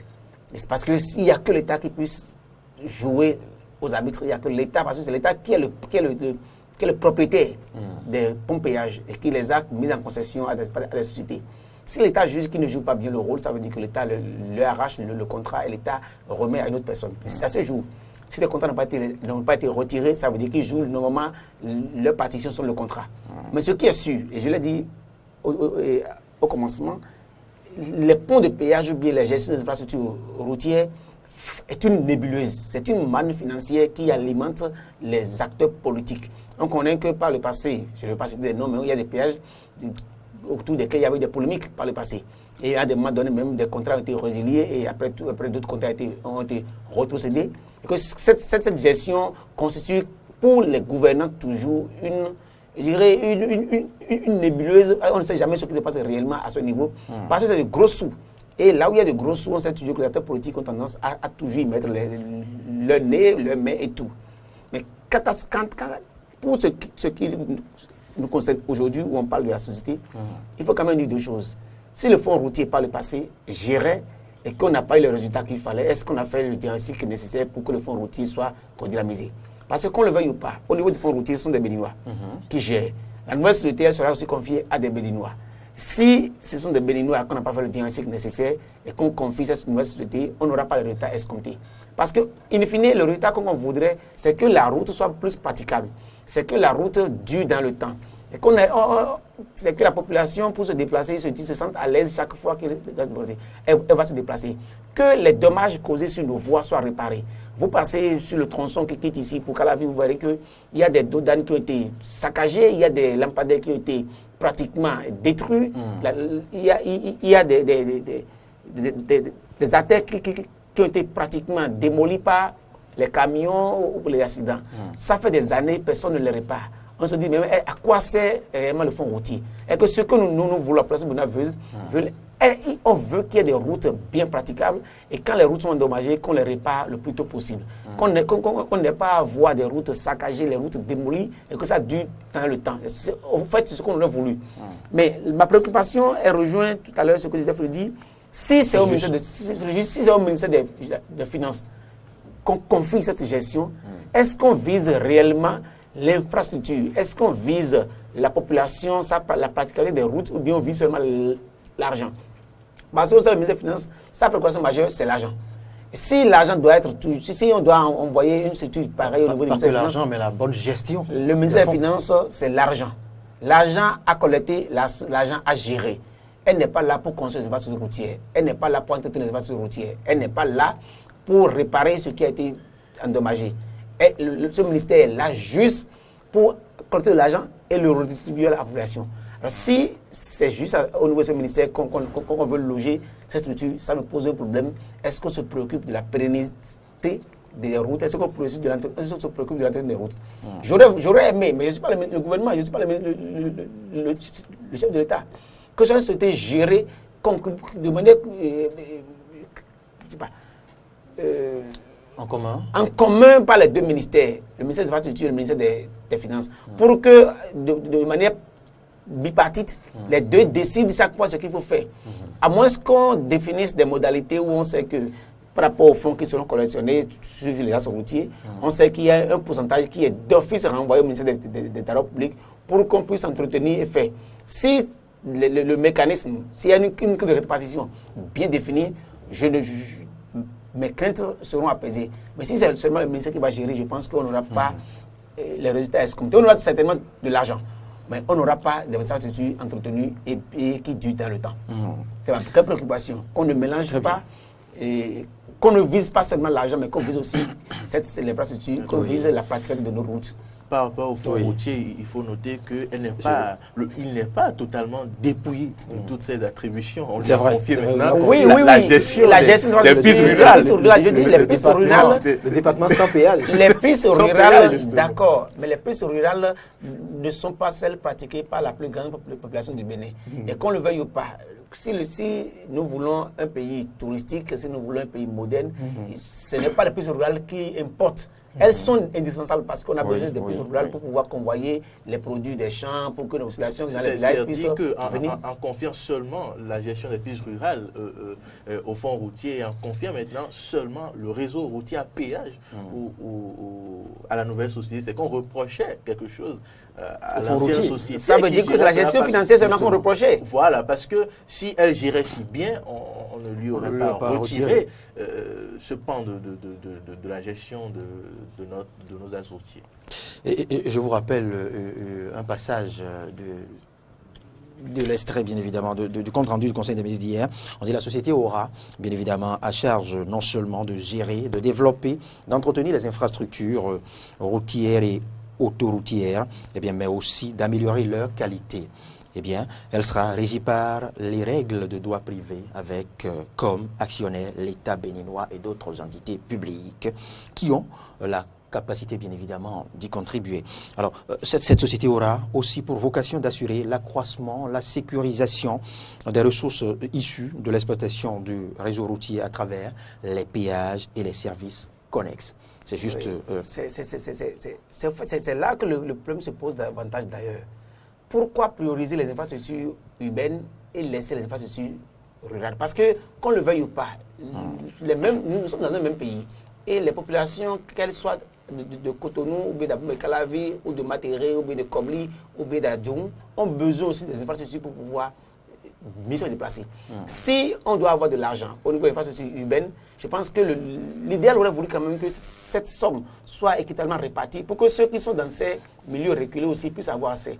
Alors l'idéal aurait voulu qu'on confie, au même moment qu'on confie ces infrastructures urbaines à une société qu'on pense mieux gérer, avoir plus de ressources pour l'entretenir, qu'on fasse la même chose pour les infrastructures urbaines. Parce que ces infrastructures rurales se dégradent très rapidement. Elles sont de qualité moindre par rapport à celles qui sont en ville, qui n'ont pas besoin d'entretien aussi régulier que celles qui sont dans nos villages, dans nos hameaux. En somme, vous posez la question, pourquoi confier la même tâche à deux structures alors qu'on sait qu'une structure a plus de moyens et l'autre n'en a pas.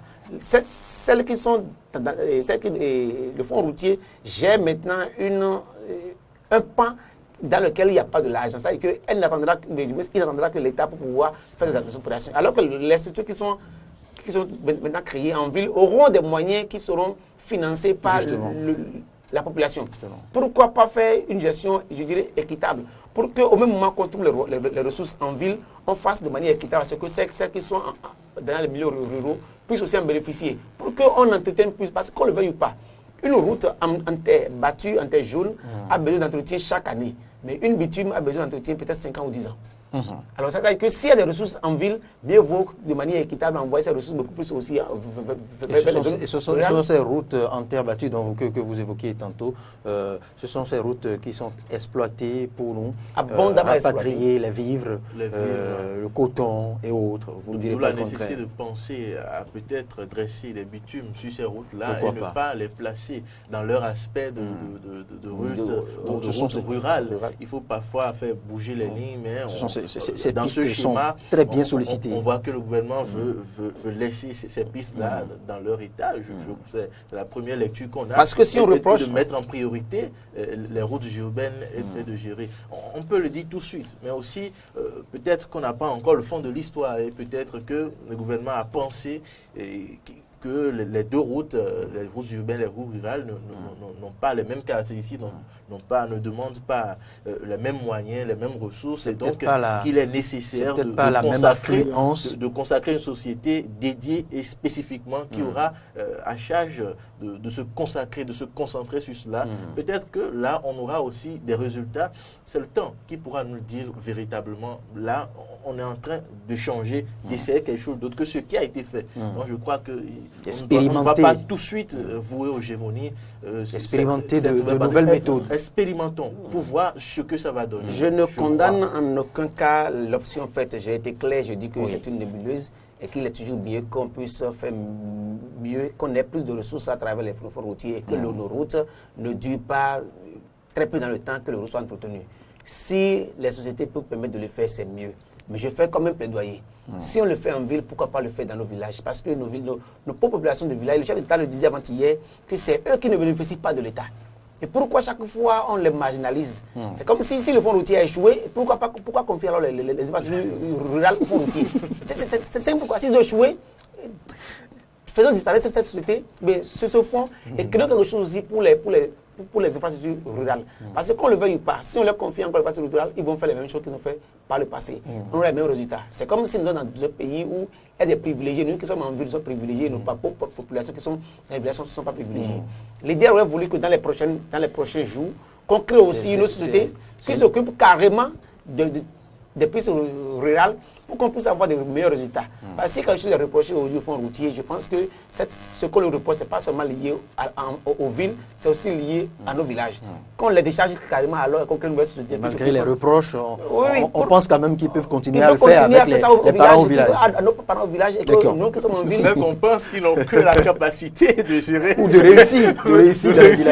Dans ce domaine. Parce que le grand problème des infrastructures routières se pose dans nos campagnes, dans nos villages. Et c'est là qu'il faut agir davantage. C'est vrai qu'on sait bien que les pistes rurales se relèvent beaucoup plus des compétences des communes. Et que si l'État cherche à aller vers ces pistes, c'est comme si on va encore arracher aux communes une partie de leur attribution.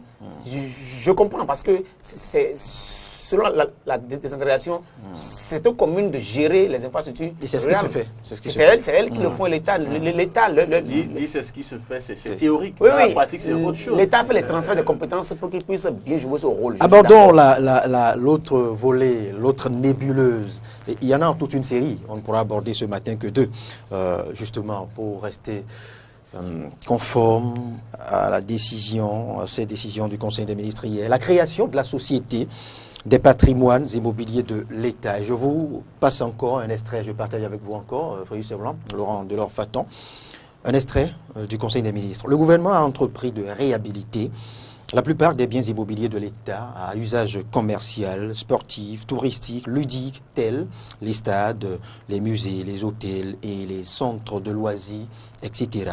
Et d'en construire de nouvelles. Mais le mode de gestion, voici le pan de la phrase, le pan de l'extrait qui m'intéresse.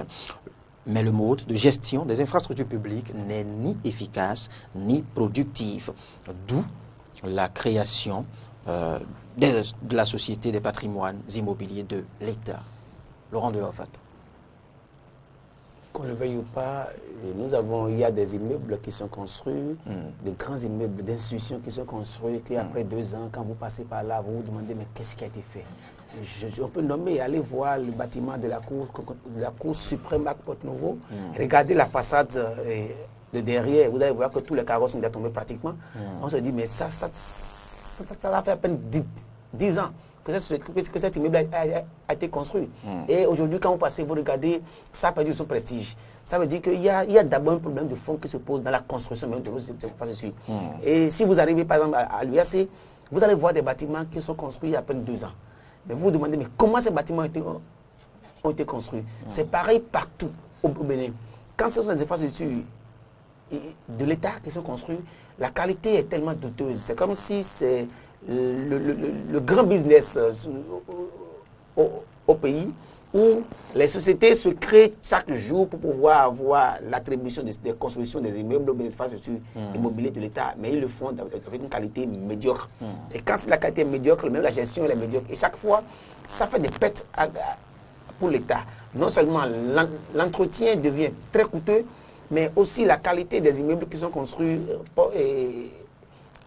est douteuse toutes les fois. C'est-à-dire que si aujourd'hui on pense qu'il faut arrêter avec cette idée, ce mal qui a tout le temps gangréné ce pays, ce sera bien. Mais une chose est encore sûre, les acteurs politiques, ils ne font jamais rien au hasard. Ils ont toujours des intérêts inavoués. Que voulez-vous dire Non, ils ont toujours des intérêts inavoués qui font qu'on n'arrive pas toujours à avoir les résultats escomptés. J'aurais voulu que cette décision qui est prise soit dépouillée de la politique. Que la société soit purement souhaitée, je dirais, à caractère purement économique, que les mains des politiques soient complètement levées pour qu'on puisse désormais avoir des infrastructures. Quand on construit une infrastructure, qu'on le veuille ou pas, c'est un marché qu'on gagne et qu'on gagne. Pour vous rassurer, je vous souffle que cette société sera régie par les règles de droit privé et aura pour actionnaire unique l'État béninois. Je suis entièrement d'accord. La SONACOP est une société qui est régie aussi par les droits de droit privé, mais la SONACOP a pour actionnaire unique l'État. Et le bilan de la SONACOP durant les années nous a montré qu'elle n'a jamais été positif, elle n'a jamais été bénéfique pour le Bénin. C'est pareil pour plusieurs sociétés que nous avons déjà dans le pays. Ça veut dire que si l'État est toujours là, il faudra contrôler le mécanisme pour la dépolitiser complètement. Parce que le problème des immeubles, des infrastructures immobilières au Bénin, au Bénin est récurrent. C'est comme un passoire dans lequel l'argent de l'État, l'État se volatilise toujours. Et qu'il serait quand même préférable qu'on trouve une solution efficace pour qu'on n'en finisse pas pour de bon. On n'a pas beaucoup de ressources financières, mais s'il doit y avoir des évasions de nos ressources à travers la construction, la gestion de nos infrastructures, ça pose problème. Et que si le gouvernement peut nous aider à ce que la société qui sera nouvellement créée puisse mieux résoudre ce problème, ce sera heureux. Parce que qu'on le veuille ou pas, nous n'avons pas beaucoup de ressources au Bénin.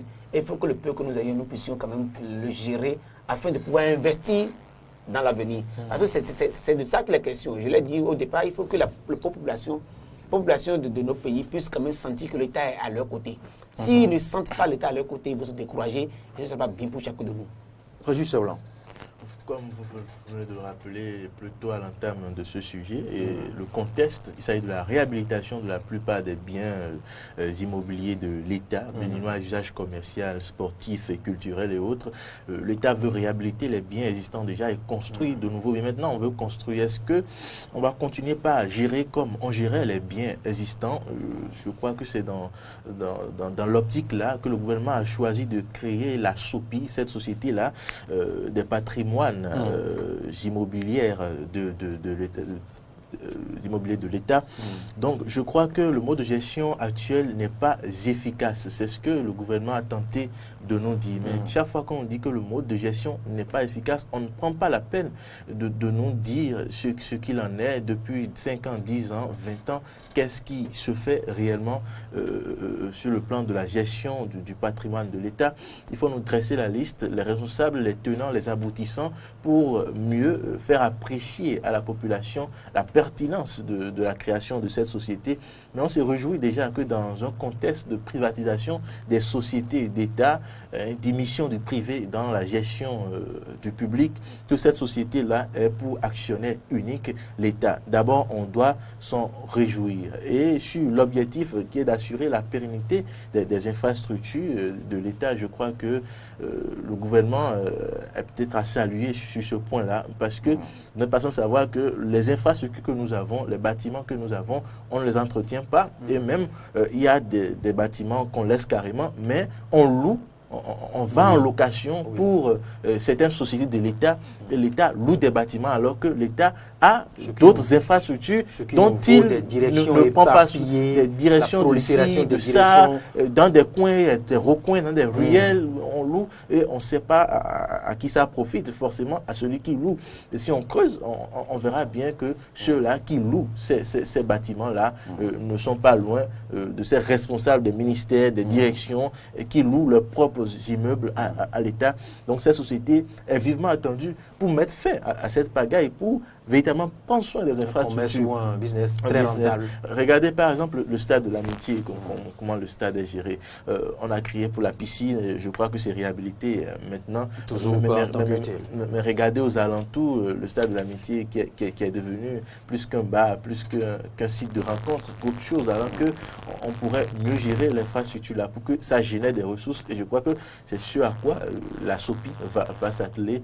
On attend les résultats. Mais toujours, comme l'a dit Laurent, la Sonacop est une société de l'État régie par les règles dont on parle, mais ça n'empêche pas que cette société, comme Libercom, comme d'autres sociétés, ont connu les assauts répétés de fonctionnaires techniciens délicats qui n'avaient que pour seule ambition de s'enrichir et de ruiner l'État béninois. Donc, il va falloir trouver la méthode, réellement cette méthode, pour que cette société-là ne soit pas politique, pour qu'elle puisse gérer véritablement les infrastructures de l'État béninois, les bâtiments, les immeubles, son patrimoine, pour que ça puisse générer des fonds pour construire d'autres immeubles et finir avec ces affaires de location d'immeubles pour l'État. Pour que des cadres de l'État cessent de louer leurs immeubles situés à des kilomètres du ministère pour abriter des départements, pour abriter des directions, des départements peut-être pas nécessaires. Laurent Delors-Faton, nous sommes arrivés à la fin de ces échanges. Votre mot de fin? Deux décisions qui sont à saluer. C'est vrai qu'on aurait pu aborder beaucoup d'autres décisions. Qu'elles sont opportunes, je trouve qu'elles sont utiles. Mais ma seule inquiétude concerne la gestion. Je veux qu'elle soit bien gérée pour que les résultats escomptés puissent être atteints. C'est là où ce que nous attendons tous, le gouvernement. Il ne faut pas qu'on tombe dans les mêmes pièges que par le passé où on les crée et on a tous les mêmes résultats. J'aurais voulu que ces sociétés qui seront créées prochainement puissent permettre à ce que les infrastructures routières et immobilières, le patrimoine immobilier de l'État soit mieux géré et que ça génère beaucoup plus de ressources à l'État pour pouvoir investir dans la prospérité, dans l'avenir, afin que nos populations puissent se sentir mieux, un peu plus à l'aise dans ce pays. Et comme vous l'avez dit aussi, comme vous l'avez donné, vous avez partagé avec nous l'exemple de la Sonacop, il faut qu'on évite pour la gestion de ces deux sociétés tout le lien avec des cadres au sommet de l'État. Voilà, qu'on impose la gestion impartiale, crédible. Frédéric Seblanc. Je n'en dirai pas plus. Il faut imposer la gestion crédible dans ces deux nouvelles sociétés. Je crois que si le gouvernement fait cela, on pourra véritablement avoir un niveau de développement plus avancé que ce que nous avons actuellement. Mais il est important que l'État puisse mener des enquêtes pour voir ce qui a été fait de ces infrastructures du patrimoine immobilier de l'État et pour qu'on puisse sanctionner. Parce que sans sanction, on ne pourra véritablement faire peur à ceux qui auront la charge de gérer ces deux sociétés-là. Sanction d'abord et développement après. Merci Frédéric Seblanc, merci. Je rappelle que vous êtes à la maison, comme on le dit, journaliste à la rédaction de Diaspora FM et d'NTV. Merci à Laurent Delors-Faton que nous avons secoué aux dernières minutes, qui a quand même répondu, qui a adapté son emploi du temps à nos exigences. C'est un peu cela aussi, l'amour de la patrie. Bonne journée. Merci. Maté d'Éden se poursuit.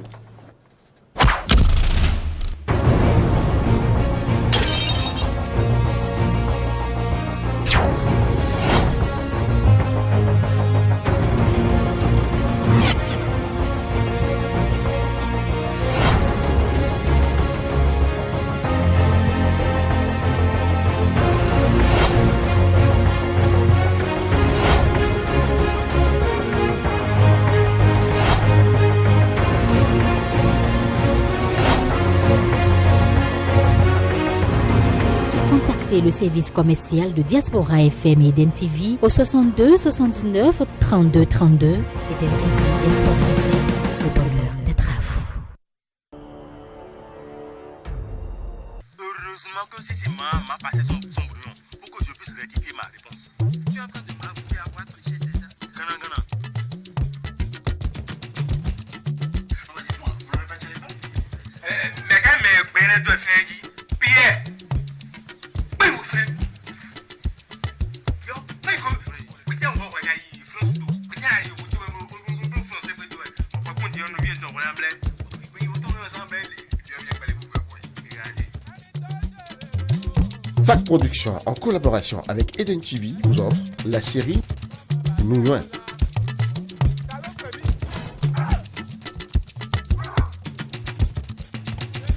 Du lundi au vendredi à 12h45 et à 19h45. Rediffusion samedi et dimanche à 12h45.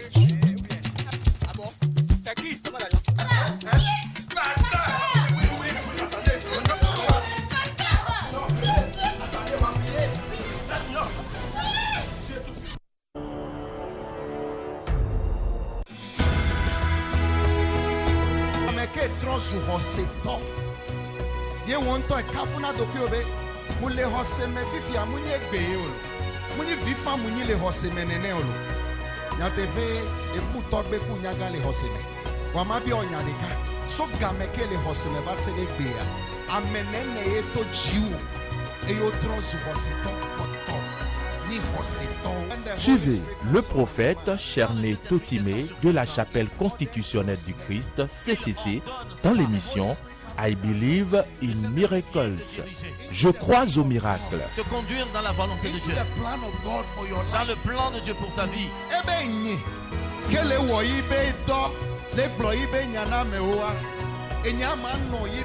Tous les dimanches à 18h et les jeudis à 16h sur Eden TV.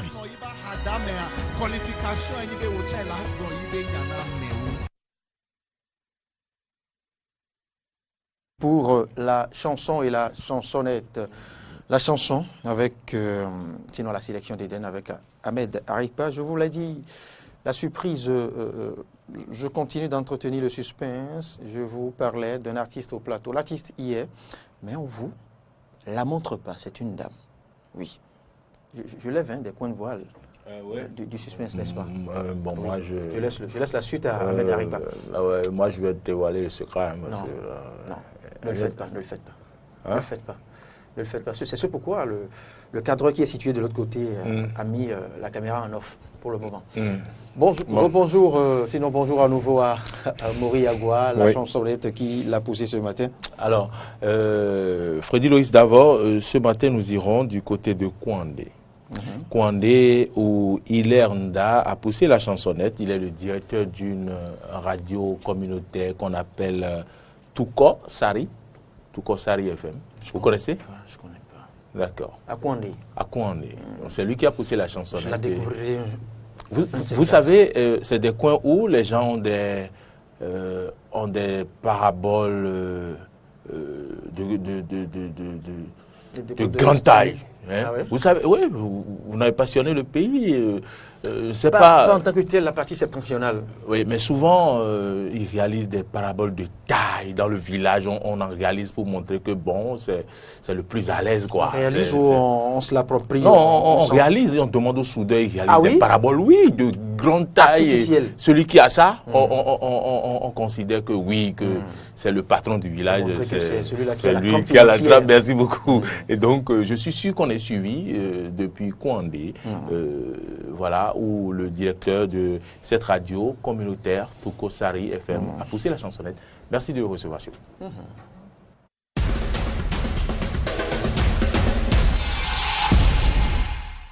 Si tu l'aimes, qui pourra baisser? Si tu l'aimes, qui pourra baisser? Je serai la tête et jamais la queue. Si tu l'aimes, qui pourra baisser? Si tu l'aimes, qui pourra baisser? Si tu l'aimes, qui pourra baisser? Je serai la tête et jamais la queue. Si tu l'aimes, qui pourra rabaisser. Je l'ai choisi parce qu'il est édificateur de ce que la vie représente aujourd'hui pour nous, notamment la jeunesse. Il ne faut jamais se dire qu'on est celui qui est le dernier. Il faut être toujours combatif à l'idée de pouvoir supplanter les difficultés et être toujours à la tête. Et c'est pourquoi quand moi j'entends cette chanson, je me dis la vie n'est jamais perdue, il y a toujours de l'espoir. Il suffit juste de travailler pour faire en sorte que cet espoir-là puisse s'épanouir. Si tu l'aimes, qui pourra rabaisser? Si tu l'aimes, qui pourra rabaisser? Je serai la tête et jamais la queue. Si tu l'aimes, qui pourra rabaisser? Allez les amis, poussons la chansonnette sur Eden TV et Diaspora FM. Oui, on était en train de chercher au fait l'artiste. Et Anou Agua me disait que c'est Onel Mala. Je dis non, c'est pas Onel Mala, c'est toujours un Ivoirien, mais c'est pas Onel Mala. Je vous dirai. C'est pas Onel Mala, je vous dirai, rassurez-vous. Allez, merci, bonne journée. C'est moi. Portez vos verres. Oui, merci beaucoup. Voilà. Et j'avais laissé mes verres à la rédaction et Ahmed Aripa devait me les ramener. Vous savez qu'il est contre moi. Donc il a mis le temps qu'il fallait. Est-ce que vous avez demandé de préciser? Oui, je dois préciser aux téléspectateurs parce que là, il faudrait que les téléspectateurs comprennent que bonne journée. Aripa, il est toujours contre moi. Bonne journée, Maury. C'est moi. Voilà. On va maintenant installer à la place de Maury Arnaud Agua un autre moins géant que Maury, mais pas moins talentueux, tout aussi talentueux que Maury. C'est Ahmed Aripa qui fait face à son artiste. Il m'a interdit strictement, c'est une interdiction formelle de dissiper le suspense. J'ai respecté ça, ça m'arrive pas souvent. Mais j'ai pu respecter parce que c'est son artiste de cœur, c'est son artiste adoré. Je n'en ai pas connu encore au Bénin qui soit aussi, dont il raffole. Je me demande même pourquoi et comment c'est arrivé pour qu'il en soit tombé aussi amoureux, pour qu'il en manifeste un tel faible Ahmed Aripa à cet artiste que j'ai à gauche. Bonjour Ahmed Aripa. Bonjour à vous, Loïs Pédé d'abord. Bonjour à nos amis auditeurs et téléspectateurs. Ouais. Vous m'avez suivi? Bien sûr. J'ai dit vrai? Je préfère ne pas répondre, je pense que c'est mieux. D'accord. Je pense que la meilleure manière de vous répondre, ce serait de taire tout ça. Comme quoi j'ai dit vrai? Ouais, c'est plus sérieusement. C'est vrai que Cécimé, elle fait partie, puisque c'est d'elle qui donc c'est elle. S'agit en fait, c'est elle qu'on reçoit pour vous donc sur le plateau de Matin d'Eden ce matin. Et c'est vrai que je pense que je lui ai toujours dit. Dans ma présentation, j'ai posé une série de questions. Je n'ai pas compris pourquoi. Et justement, je développe et j'explique. D'accord. Elle fait partie de ces artistes-là. Estampillé en fait la Musical Info, estampillé Culture Mag, estampillé Sélection d'Eden si vous le voulez. Je dirais même partenaire de Musical Info. Et j'explique. Parce que pour moi, il y a aujourd'hui au niveau de la scène musicale béninoise, ces artistes-là qui représentent dignement la musique béninoise au plan international. On a fini de parler donc du plan national et on parle maintenant du plan international. Il y a ces artistes-là, franchement, qui font du bon travail, tant dans la forme que dans la fond, plutôt que dans le fond. Et quand c'est comme ça, moi j'accompagne. Et je fais tout ce que je peux pour. C'est aussi simple que cela. Vous le faites vraiment? Mais oui, voilà. C'est vrai, vous le faites. Alors, c'est Cécimé donc qu'on reçoit pour vous, chers amis, sur le plateau de Matin d'Eden ce matin. Cécimé, évidemment, l'aventure pour elle, en tout cas le grand public l'a découvert après ce challenge-là. Je pense que c'est bien Coca-Cola Star Promo, si je me trompe, elle me le dira dans un court instant, chers amis. Et après, il y a eu ces tubes qu'elle a commencé à nous proposer. Un premier album réalisé entre-temps, donc avec juste à la sortie justement de ce challenge-là, avec SAM, voilà, si je ne me trompe pas. À l'époque, c'était pas Cécimé. C'était pas Cécimé, à l'époque c'était Christelle Guédou. Je crois. C'était Christelle Guédou. Et ben, après ça, évidemment, il y aura eu donc une sorte, on va dire, de changement dans la direction artistique de celle-là, puisqu'on l'a vu dans un autre univers finalement, celui donc de l'afro-pop rock qu'elle développe depuis quelques temps maintenant. Elle nous a proposé un des titres formidables comme Maya Vio, Ado, pour ne citer que ceux-là. Dana Souku aussi qui figurait sur cet album-là, qui a été repris un peu plus tard. On a eu aussi sur ces dernières années des chansons qui invitaient par exemple à la joie, l'hymne à la joie, notamment avec la Togolaise Almok, qu'on ne présente plus. Il y a eu aussi ce fameux titre repris donc par beaucoup de mélomanes jusqu'aujourd'hui, Fana Fana, et justement nous sommes dans le mois de l'amour, donc on va certainement en reparler dans un court instant. Il y a eu Fashion Groovy. Là, elle montrait, voilà, toute la démence musicale qu'il a eue, si on peut le dire ainsi. Et il y a eu d'autres tubes qui se sont enchaînés encore le plus morceau récemment. que moi j'adore. D'accord. Lequel? C'est un morceau moins bouillant. Bien sûr. Je pense que ça doit être un de ses premiers clips les plus réussis, en tout cas pour moi. Oui, sur l'enfance. Vous en connaissez? Bien sûr, bien sûr. Wazakwa. C'est pas si le titre c'est Wazakwa. C'est Wazakwa. Wazakwa revient dans le refrain. Le titre, bien sûr. C'est moi mon coup de cœur. Un néologisme. Elle nous expliquera d'ailleurs. Cécile, bonjour. Bonjour Ahmed. J'ai fini mon solilo. On va dire ça. On peut continuer même. Super. Comment ça va? Super bien. Bienvenue sur le plateau de Matin d'Éden. C'est une première pour toi? Ce plateau-ci? Ouais, tout à fait. Par contre, le Culture Mag, oui, tu es passé une fois. Deux fois. Non, c'est deux fois. Deux fois. Deux fois déjà, voilà. Deux fois. On parlait justement donc de comment le grand public t'a découvert. Coca-Cola Star Promo, c'est bien ça. Il y a eu cet album dont tu as bénéficié de la production à l'issue justement de ce challenge-là avec SAM, c'est bien ça. Tout à fait. D'accord. Et après donc, il y a eu comme une sorte de, je ne sais pas si on va parler de métamorphose. En tout cas, la Cécile qu'on a connue sur cet album-là justement, c'était une Cécile beaucoup plus R&B. Je ne me trompe pas? Non. Et puis, tu as tout changé à un certain moment. Qu'est-ce qui s'est passé? Écoute, après la sortie de cet album, je suis partie faire une expérience dans les orchestres live.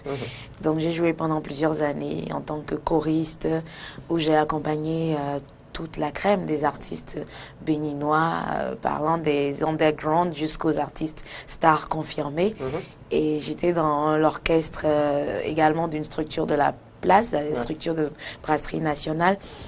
Et bon, voilà, donc après avoir fait toute cette expérience pendant des années, joué partout au Bénin pendant plusieurs années, et dans les bars, piano-bar et tout. Tu as pu prendre aussi un peu le pouls, en fait, du public béninois. C'est ça, pour voir comment ils réagissent. En fait, de comment ils réagissent, voilà. Non, par rapport écouter également aux réalités également de chaque région et de la population, mais à la base. Donc les gens vraiment cette envie-là, donc on parle des choses de la vie, des thèmes qui abordent des questions du quotidien et tout.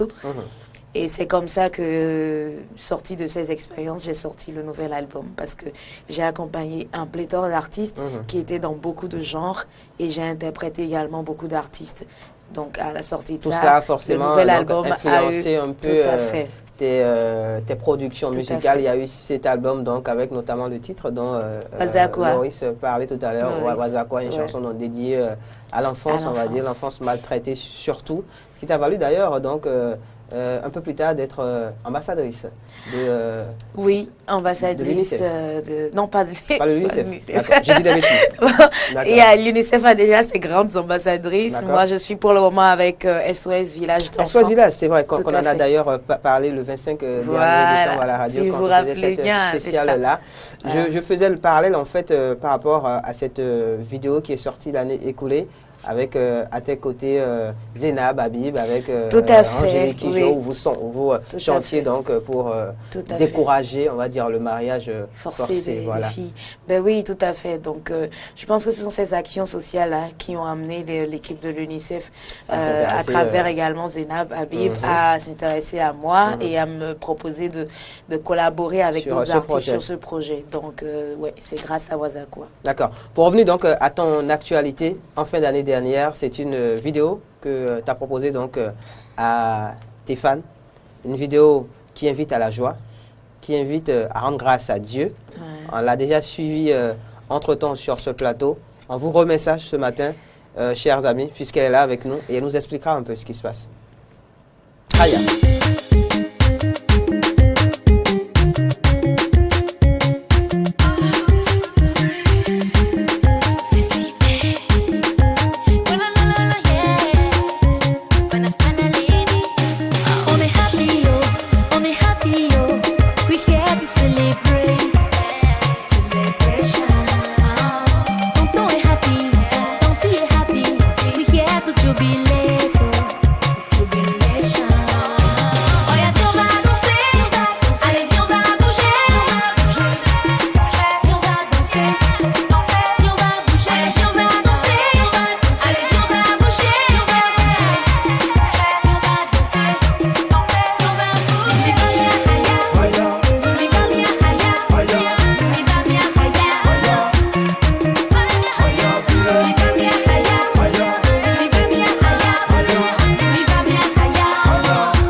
Et c'est Sylvain qu'on suivait donc à l'instant à travers cette nouvelle vidéo. Après le clip, la première question, c'est moi, je la pose. Allez-y. Alors, Cécile, qu'est-ce que ça fait de se suivre comme ça à l'antenne? Qu'est-ce que ça fait de se voir? Quel effet ça vous fait, vous? Oh, c'est... Bon, j'ai toujours un esprit critique quand je regarde mes œuvres. Donc, chaque fois que ça repasse, au lieu de regarder comme tout le monde, je suis toujours, chaque fois, je sais pas, c'est peut-être une maladie, je suis toujours en train de faire attention aux petits détails. Oui, la petite faille, mais là, la prochaine fois... T'as décelé quoi, là? Ben, je trouve que j'ai été un peu plus jolie dans d'autres clips, quoi, et que le réalisateur, il n'a pas mis vraiment en exergue non, mon image. Et la seule erreur que je ne peux me permettre de commettre ici, c'est de poser cette question à Ahmed Aripa. Laquelle? La même question. Laquelle? Je ne lui poserai jamais ça. Quel effet ça lui fait de suivre cette Non, non, je ne lui poserai jamais. Il est sur ton dos, là. Moi, je ne lui poserai pas cette question. Bon, je pense que j'ai compris où vous voulez en venir, en fait. Et nous, on va s'intéresser. Il te taquine, hein? Il Il adore te taquiner. À ce qui est plus sérieux, ce qui nous a rassemblés ici sur ce plateau. Justement, tu parlais de la réalisation et du réalisateur, c'est qui? C'est un Ghanéen. D'accord. Et c'est Ayan Komodi qui est arrivé expressément de Accra pour tourner la vidéo. D'accord. Voilà. Intéressant. Dites-le merci, il a fait un bon travail. Oui, une vidéo en tout cas assez riche en couleurs. Tu chantes Raya et je vous disais tout à l'heure, c'est pour magnifier Dieu, c'est ça, rendre grâce à Dieu pour tous ses bienfaits dans notre vie au quotidien. Pourquoi avoir senti ce besoin? Oh, parce que d'abord, on était arrivé à la fin de l'année et quand je fais le compte de tout ce qui s'est passé durant l'année, je dis Dieu est merveilleux.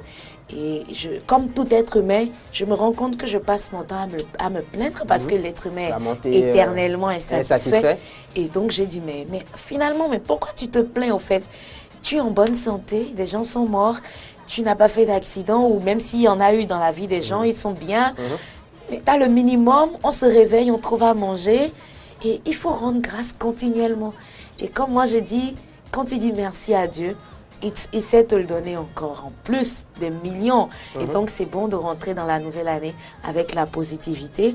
Et c'est une joie de remarquer qu'autour de moi, les gens se sont mariés, il y a eu des bébés, il y a eu de...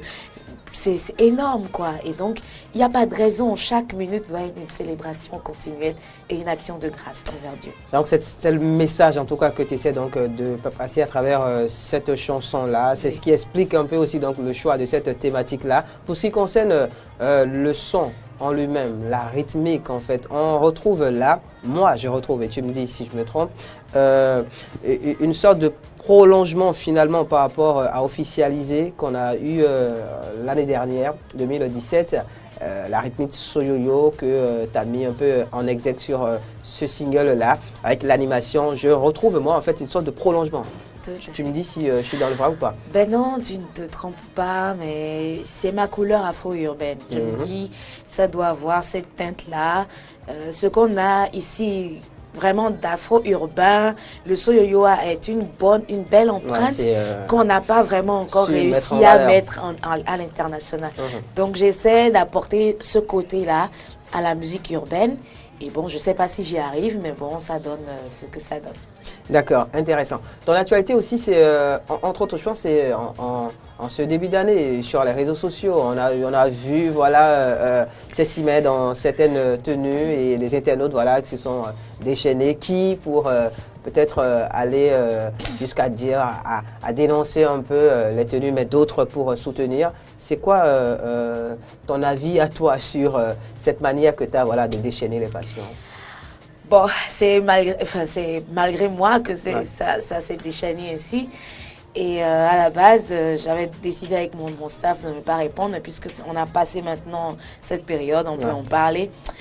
J'étais pas allée pour une prestation au départ. J'étais juste allée pour assister comme tout le monde à un dîner de gala. Mais bon, j'étais un peu sexy parce que je suis dans le privé un peu. Bien sûr. Voilà. Et quand je suis j'avais un beau collant en bas parce que bon, naturellement, j'ai une fente qui n'est pas exagérée, en tout cas à mon goût. Bien sûr. Et un collant en bas, puisque il fallait vraiment avoir le ventre plat, donc j'avais un bon collant en bas. Et quand les animateurs m'ont aperçu, je fais un gros clin d'œil à Quizmaster Dani au passage, ils m'ont dit, et Jamila, Idrissou, ils m'ont dit, mais Cécimé, viens sur scène. Voilà, oui, à Salfo, te réclame sur la scène parce qu'il a appris que tu es dans la salle.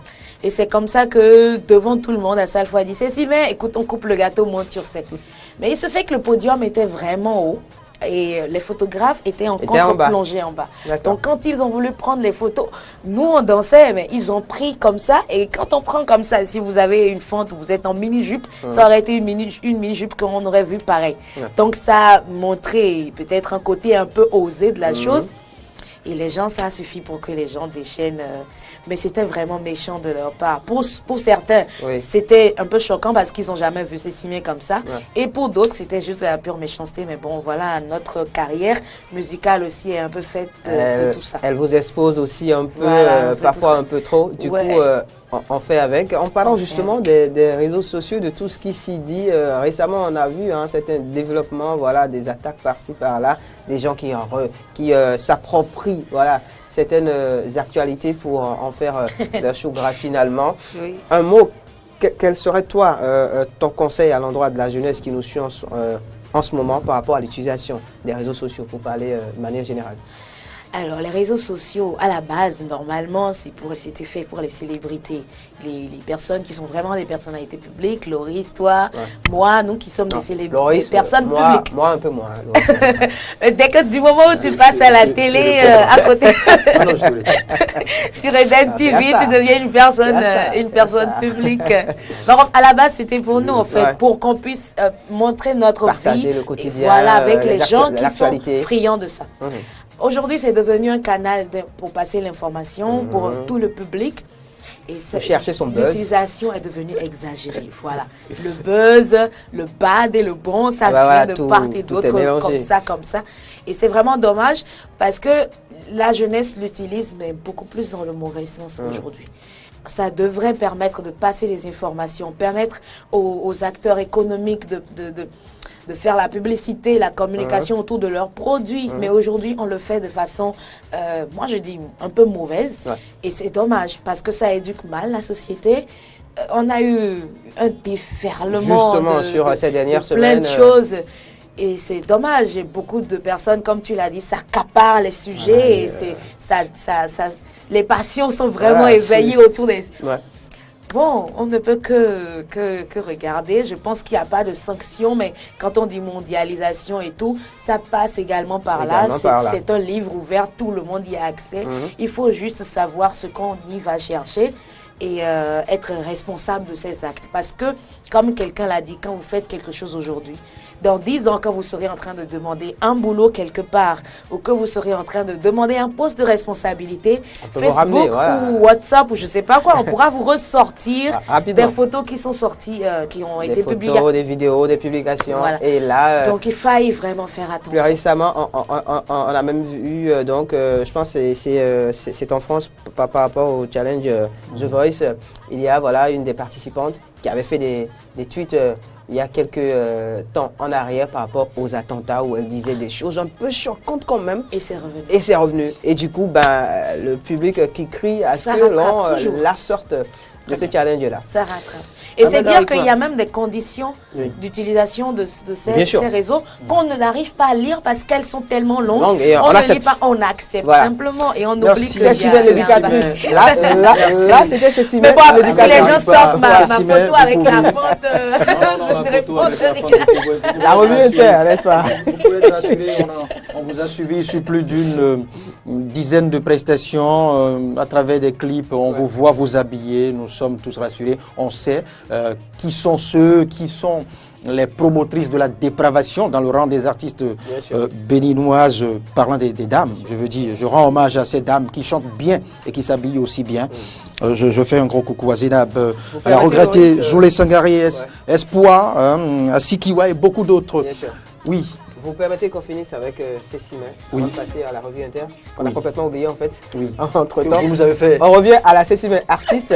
Il y a eu Khaya, donc en fin d'année, disons début d'année 2018 aussi. Vous savez qu'on peut vous permettre de ramener encore Cécile. Mais bien sûr. La suite c'est quoi? Demain si vous le voulez. Bien sûr. Alors je suis toujours pas encore sous tutelle d'une maison de production en Afrique. Donc on attend toujours d'avoir une belle collaboration. Voilà. Mais il faut dire qu'en attendant tout ceci, comme le deuxième album a été lancé il y a 7 ans, je suis en train de travailler activement sur la sortie du 3e album qui est prévu pour cette année. Donc fin 2018. Fin 2018, très l'album certainement. arrive. Merci Cécile, merci. Ça s'appelait comment? On ne sait pas encore. D'accord. Merci d'être passé. Merci Ahmed Harikwa. C'est moi.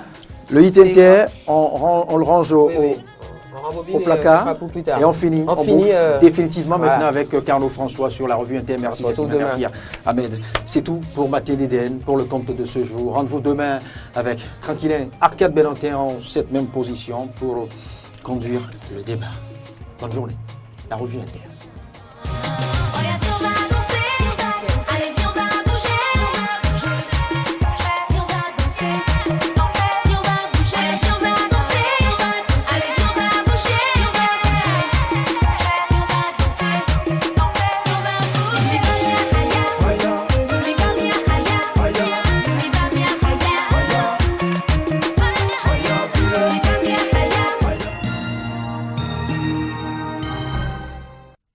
Bienvenue à tous dans le dernier numéro de la revue internationale sur Eden Télévision pour le compte de cette semaine. Nous démarrons par la plateforme slateafrique.com et c'est le Nigeria qui intéresse cette dernière ce matin. En titre conflit agriculteurs-éleveurs, le Nigeria déploie des troupes. L'armée nigériane a annoncé mercredi qu'elle enverrait des troupes dans les États instables du centre du pays pour mettre fin aux violences entre agriculteurs et éleveurs qui ont fait des centaines de morts ces dernières semaines.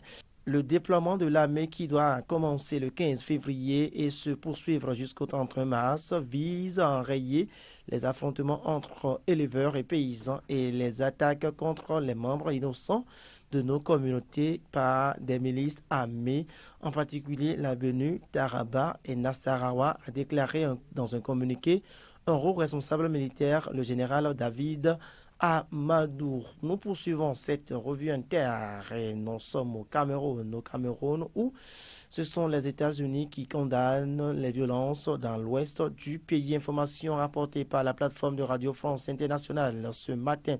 Les États-Unis condamnent les violences dans les régions de l'ouest du Cameroun, à majorité anglophone. Dans ces zones, la protestation sociale est devenue lutte politique, voire même lutte armée, pour certains groupes sécessionnistes. La semaine dernière, 2 gendarmes et 1 militaire ont été tués par des hommes armés. 4 civils ont également trouvé la mort. Les États-Unis dénoncent ces violences et ils demandent au gouvernement camerounais de respecter les droits de l'homme, notamment le droit à une justice équitable pour les 47 militants séparatistes arrêtés au Nigeria au début du mois de janvier et extradés quelques semaines plus tard vers Yaoundé. Brian Huber est porte-parole du département d'État américain à Johannesburg. Intéressons-nous aux informations au Kenya et c'est une question que la plateforme Africa News se pose ce matin. Kenyatta serait-il incapable d'arrêter Odinga? C'est la question que se pose aujourd'hui la plateforme Africa News. Le gouvernement kenyan aurait-il peur de toucher Raila Odinga pour ne s'en prendre qu'aux petits poissons? C'est la ferme conviction de Miguna, l'opposant qui a été déporté vers le Canada. Accusé de trahison, Miguna est l'un des 3 membres de l'opposition arrêtés par le régime d'Ohuru Kenyatta pour avoir participé à la cérémonie d'investiture de Raila Odinga.